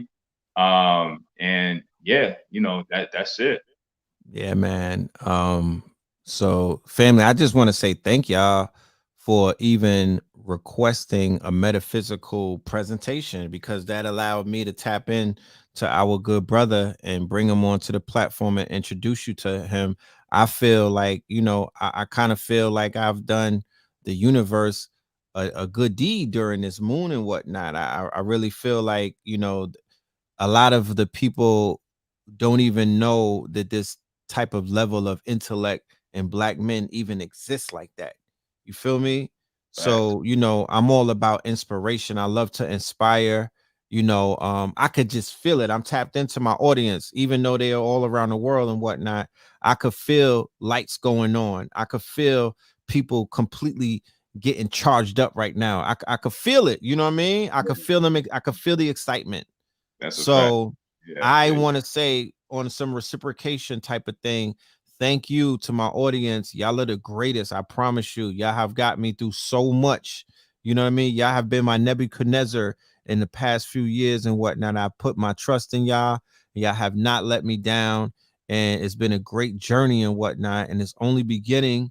So, you know, with that being said, take full advantage of being charged up and do the damn thing. Like the brother said, do something uncomfortable. If you don't know how to draw, go and draw some shit. If you don't know how to sing, go and sing something right now. If you've been lazy and whatnot, go do the God Body Challenge. Knock some things out. You know what I'm talking about? You know, get your workout on. It won't hurt you. You feel me? And yeah, that part. And go get your ticket. You know what I'm talking about? And hit the Cash App. Send some love. You know what I mean? Because, you know, love is an action word. And hit that like button, that share, and that subscribe. I don't even believe I'm up here doing shit like that. You know what I mean? I shouldn't even be talking like that, but it is what it is. Like we got to put that out there. And for my people that want to get my meta humans, that they want to get metaphysical in the metaverse, yeah, tap in. You know what I mean? Because to be honest with you, the Chicago crypto bullies of the world, the Nadis of the world, you know, the ALKEBULANs of the world, the blue pillars, all of these metahumans, the 19 keys of the world, like they're jumping into this new world and they're bending the motherfucking spoon, my niggas. They're showing you that this shit is bendable. They're showing you that this new world and this new reality has been made for us. This is our world. Don't ever get scared of this shit. You know what I'm talking about? I don't ever want to hear nobody talking crazy. You know, everything is in your favor, even the scare of the Jabberwocky. And for the family that just got on, we have waivers, we have solutions. We're not going to leave you out there high and dry. We got everything that you need. So the only thing that we don't got is the J&J shot. So hit us up and make your next move your best move. The email is right here, right? Hit me on the email and put that in the subject and whatnot, so I know that that's you, and we'll handle it from there. You dig? We'll handle it from there, and that's all I could say on this YouTube and whatnot. But yeah, bro. Yeah, I Close think, them out. you know, yeah, I think from there, you know, we're good. Follow me at you know, ALKEBULAN_44. If you haven't, like I said, tap into the God Body Challenge. You know, we still doing it. Today is day 1. Well, today technically would be day 2. Go ahead, fam. They want to know the rules. God Body Challenge. Okay, so the challenge itself, just a water fast. It's a water fast, 3 to 5 days, no solid food, just water, and that's it. You allow the universe to do the rest. You know, as long as you follow the discipline of not putting anything in your body, Make sure you're getting plenty of sunlight though. Make sure you go outside, tap into the grid with your bare feet. Make sure you do some meditation, some breath work, and drink water. And again, allow the universe to do the rest. So my thing is quantifying our ancestors' intellectual property by way of demonstrating the intelligence that they had in real time today. You know, so that's my thing. And with that being said, Red, you know, I'm complete. There you go. There you have it, family. We out of here. I don't have no music to end it with tonight. We're just gonna end it quietly. And we will see y'all on Melanin Monday. All right. Love and light. And you'll see the brother again before the 30th. We're gonna do something else. We'll probably bring Blue Pill on board, and we're gonna talk black to y'all before the 30th hits. All right. So love and light, peace, and stay up. All right.